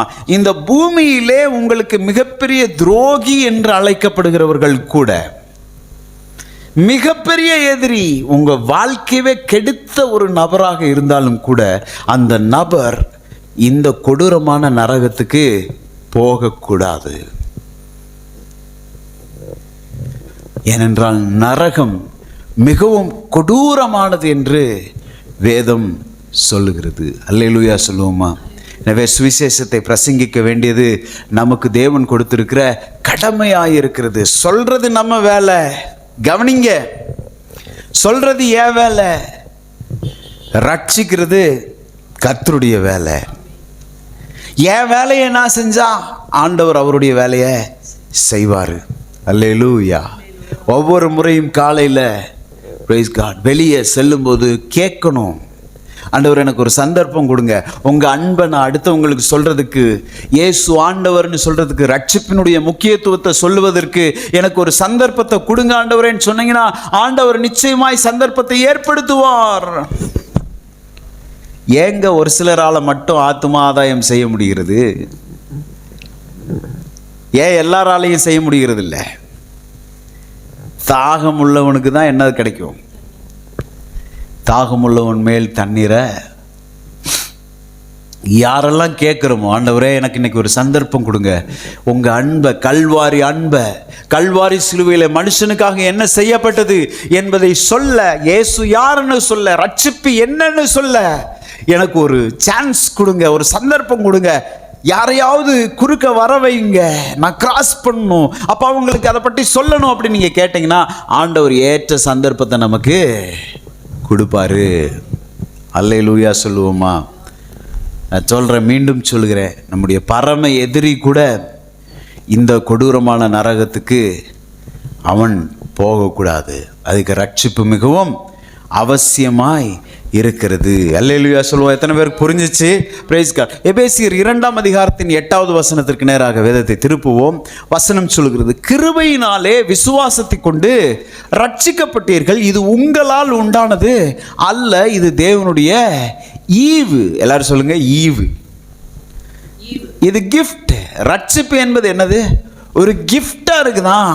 கிஃப்டா இருக்கிறதுனால இது யாரும் விலை கொடுத்து வாங்க முடியாது, இதை சம்பாதிக்க முடியாது. அல்லேலூயா சொல்லுவோமா? கிருபையினாலே விசுவாசத்தை கொண்டு. வேற ஒரு வசனம், ரோமர் 3ஆம் அதிகாரத்தின் 24வது வசனத்தில் நீங்க வாசிக்கணும்னா, இலவசமாய் அப்படின்னு போட்டிருக்கும் பாருங்க. ரோமர் 3ஆம் அதிகாரத்தின் 24வது வசனம் நானே உங்களுக்கு வாசிக்கிறேன். அல்லேலூயா ஸ்தோத்திரம். இலவசமாய் அவருடைய கிருபையினாலே கிறிஸ்து இயேசுவுள்ள மீட்பை கொண்டு நீதிமான்களாக்கப்படுகிறார்கள். பாருங்க, இந்த ரட்சிப்பை குறித்து வேதம் சொல்லும்போது சொல்லுது பாருங்க, இலவசமாய். எல்லாரும் சொல்லுங்க, இலவசமாய். இலவசம்னா நமக்கு தாங்க இலவசம். ரட்சிப்பு பெற்றுக்கொள்ளுகிறவர்களுக்கு தான் இலவசம். ரட்சிப்பை கொடுத்தவருக்கு அது இலவசம் கிடையாது. அவர் மிகப்பெரிய விலைக்கிரயம் செலுத்தி இருக்கிறார். என்ன விலைக்கிரயம் செலுத்தி இருக்கிறார்? தன்னுடைய ஒரே பேரான குமாரனையே, ஒரே ஒரு மகனை உங்களையும் என்னையும் மீட்பதற்கு, ரட்சிப்பதற்காக சிலுவையிலே அடிக்கப்படும்படி ஒப்பு கொடுத்தார். மிகப்பெரிய விலை கொடுக்கப்பட்டு இருக்கிறது கல்வாரி சிலுவையிலே. ரட்சிப்பு உங்களுக்கு எனக்கு தான் இலவசம், தேவனுக்கு அது இலவசம் கிடையாது. சொந்த மகனையே அடிக்க கொடுத்திருந்தார். அல்லேலூயா சொல்லுங்க பார்ப்போம். ஸோ இந்த ரட்சிப்பை யாரும் விலை கொடுத்து வாங்க முடியாது, சம்பாதிக்க முடியாது. ஏதோ ஒன்றை செய்வதனாலே இந்த ரட்சிப்பை சுதந்திரிக்க முடியாது. ரட்சிப்பை பெற்றுக்கொள்வதற்கான ஒரே வழி இயேசுவை நீங்கள் சொந்த ரட்சகராக ஏற்றுக்கொள்வது தான் என்று வேதம் சொல்லுகிறது. அல்லேலூயா சொல்லுவோமா? யாரும் இயேசு இல்லாமல் பரலோகம் செல்லவே முடியாது என்று பரிசுத்த வேதாகமம் சொல்லுகிறது. இந்த இயேசுவை எப்படி சொந்த ரட்சகராக ஏற்றுக்கொள்வது? என்னுடைய வார்த்தைகளை கேட்டுக்கொண்டு இருக்கிற நீங்கள் ஒருவேளை சபையிலும் ஆன்லைனும் பார்த்து கொண்டிருப்பீர்கள் என்றால், இதற்கு முன்பதாக இந்த இயேசுவை நீங்கள் சொந்த இரட்சகராக ஏற்றுக்கொள்ளாமல் இருப்பீர்கள் என்றால், என்னோடு கூட சேர்ந்து இந்த ரட்சிப்பின் ஜெபத்தை செய்யுங்க. எல்லாரும் எழுந்து நிற்போமா? பிரைஸ் காட், அல்லேலூயா. என்னோடு கூட இந்த இயேசு உங்களுக்கு தேவை என்று சொன்னால், நீங்கள் இருக்கிற இடங்களிலே அல்லேலூயா உங்கள் உள்ளத்தின் ஆழத்திலிருந்து நீங்கள் சொல்லுங்க. பின்னாடி என்னை பின்பற்றி எல்லாரும் சொல்லுங்க, இயேசுவே என்னுடைய உள்ளத்திற்குள்ளே வாரும். நீ இயேசுவே உம்மை நான் வரவேற்கிறேன். நீர் என் உள்ளத்திற்குள்ளே வாரும். நீர் என் இரட்சகராக இருக்கும்படியாக, நீர் என் ஆண்டவராக இருக்கும்படியாக உம்மை நான் வரவேற்கிறேன். இந்த பாவத்திலிருந்து என்னை விடுதலை செய்யும்படியாக, என்னை ரட்சிக்கும்படியாக நீர் எனக்குள்ளே வாரும் என்று நான் உம்மை அழைக்கிறேன் ஆண்டவரே. Praise God. வசனம் சொல்லுது, ஒருவன் என் சத்தத்தை கேட்டு கதவை திறந்தால் நான் அவனுக்குள்ளே சென்று அவனோடு போஜனம் பண்ணுவேன். Praise God. நம்ம கூப்பிட்டா போதும். இருக்கிற இடங்களில் கூப்பிடுங்க, இயேசுவை கூப்பிடுங்க. ரோமர் 10:9 வசனம் சொல்லுகிறது, ஆண்டவராகிய இயேசுவை நம்முடைய இருதயத்திலே ஆண்டவர் என்பதாகவும் இரட்சகர் என்பதாகவும் நாம் விசுவாசித்து, தேவன் அவரை 3ஆம் நாளிலே உயிரோடு எழுப்பினார் என்பதை விசுவாசித்து அதை வாயினாலே நாம் அறிக்கை செய்யும் போது நாம் ரட்சிக்கப்படுகிறோம் என்று வேதம் சொல்கிறது. சொல்லுங்க என்னோடு கூட. ரோமர் 10:9 வசனத்தின்படி, ஆண்டவராகிய இயேசுவை என்னுடைய இருதயத்திலே என் ஆண்டவராக என் இரட்சகராக நான் ஏற்றுக்கொள்கிறேன், நான் விசுவாசிக்கிறேன். என்னுடைய இருதயத்திலே நான் விசுவாசிக்கிற அந்த ஆண்டவர் இயேசுவை வெளியே நான் என் வாயினாலே அறிக்கை செய்கிறேன். கரங்களை உயர்த்தி சொல்லுங்க, இயேசு என் ஆண்டவராய் இருக்கிறார், இயேசு என் இரட்சகராய் இருக்கிறார், இயேசு என் ஆண்டவராய் இருக்கிறார், இயேசு என் இரட்சகராய் இருக்கிறார். அல்லேலூயா. இதை நான் அறிக்கை செய்திருக்கிறபடினால் நான் இன்று முதல் நான் ரட்சிக்கப்பட்டிருக்கிறேன், நான் தேவனுடைய பிள்ளையாக்கப்பட்டேன் என்பதை விசுவாசிக்கிறேன். கரங்களை தட்டி கர்த்தருடைய நாமத்தை மகிமைப்படுத்துவோம். இந்த ரட்சிப்பு இலவசமானது. அல்லேலூயா. யார் வேண்டுமானாலும் இதை பெற்றுக்கொள்ள முடியும். ஆண்டவராகிய இயேசுவை சொந்த இரட்சகராக ஏற்றுக்கொண்ட ஒவ்வொரு மனுஷனும் தேவனுடைய பிள்ளையாக மாற முடியும் என்று வேதம் சொல்கிறது. அல்லேலூயா. ஒன்றும் கிரயம் கொடுக்க வேண்டிய அவசியம் இல்லை, பணம் கொடுக்க வேண்டிய அவசியம் இல்லை. அல்லேலூயா. அங்கும் இங்கும் செல்ல வேண்டிய அவசியம் இல்லை. ஆண்டவராகிய இயேசுக்கு இருதயத்தை கொடுத்தால் போதுமானது. ஒவ்வொரு மனிதனும் ரட்சிக்கப்பட முடியும். அல்லேலூயா. நம்முடைய மரணத்திற்கு பிற்பாடு ஒரு பெரும் வாழ்க்கை இருக்கிறது. அந்த வாழ்க்கையை இந்த பூமியிலே நாம் வாழுகிற இந்த வாழ்க்கை தான் தீர்மானம் செய்கிறது. அல்லேலூயா. ஒவ்வொரு மனுஷனும் யாரெல்லாம் ஆண்டவராகிய இயேசுவை சொந்த இரட்சகராய் ஏற்றுக்கொண்டு இருக்கிறானோ அவன் பரலோகம் செல்ல முடியும். நித்திய மகிழ்ச்சியின் இடத்திற்கு அவன் செல்ல முடியும். அல்லேலூயா. இந்த வார்த்தையின் மூலமாக கர்த்தர் உங்களோடு பேசியிருப்பார் என்று விசுவாசிக்கிறேன். இந்த வார்த்தைகளை புரியாதவர்கள் மீண்டும் போட்டு கேளுங்க. அல்லேலூயா. ஆண்டவருக்கு உங்களை ஒப்பு கொடுங்க. நிச்சயமாய் இயேசு உங்களுக்குள்ளே வந்து கிரியை செய்திரும், உங்களை ஆசீர்வதிப்பார். இந்த நாளிலே உங்களுடைய இருதயங்களை ஒப்பு கொடுத்தவர்களுக்காய் பிரைஸ் காட். நான் ஆண்டவரை ஸ்தோத்திரிக்கிறேன். நீங்கள் ஆண்டவரே எனக்குள்ள வாங்க, எனக்கு உதவி செய்யுங்கன்னு கூப்பிட்டுருக்கீங்க. நிச்சயமாய் அவர் உங்களுக்குள்ளே வந்திருக்கிறார். உங்களுக்கு உதவி செய்ய அவர் வல்லவராய் இருக்கிறார். அல்லேலூயா. Praise God. நாம் ஜெபிப்போம். அன்புள்ள பிதாவே, உம்முடைய குமாரனாகிய இயேசுவின் நாமத்தை சொல்லி ஆண்டவர் சமூகத்துக்கு நேராய் நாங்கள் வருகிறோம். மட்டும் நீர் எங்களோடு பேசி நம்முடைய வார்த்தைகளுக்காய் நன்றி ஆண்டவரே. உமக்கு நன்றி நன்றி நன்றி நன்றி ஆண்டவரே. ஆண்டவரே, இந்த ஐஸ்வர்யவான் லாசரு சம்பவத்திலே ஆண்டவரே, மரணத்துக்கு பிற்பாடு எல்லா மனிதர்களுக்கும் ஒரு வாழ்க்கை இருக்கிறது. அது நித்தியமான வாழ்க்கை. அந்த நித்திய வாழ்க்கை இந்த பூமியின் வாழ்க்கை தான் தீர்மானம் செய்கிறது என்பதை குறித்து பார்த்தோம் ஆண்டவரே.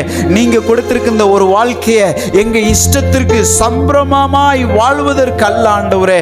உம்முடைய நோக்கம் என்ன என்பதை அறிந்து அதை இந்த பூமியில நிறைவேற்றுவதற்கு தான் இந்த வாழ்க்கை எங்களுக்கு கொடுக்கப்பட்டு இருக்கிறது ஆண்டவரே.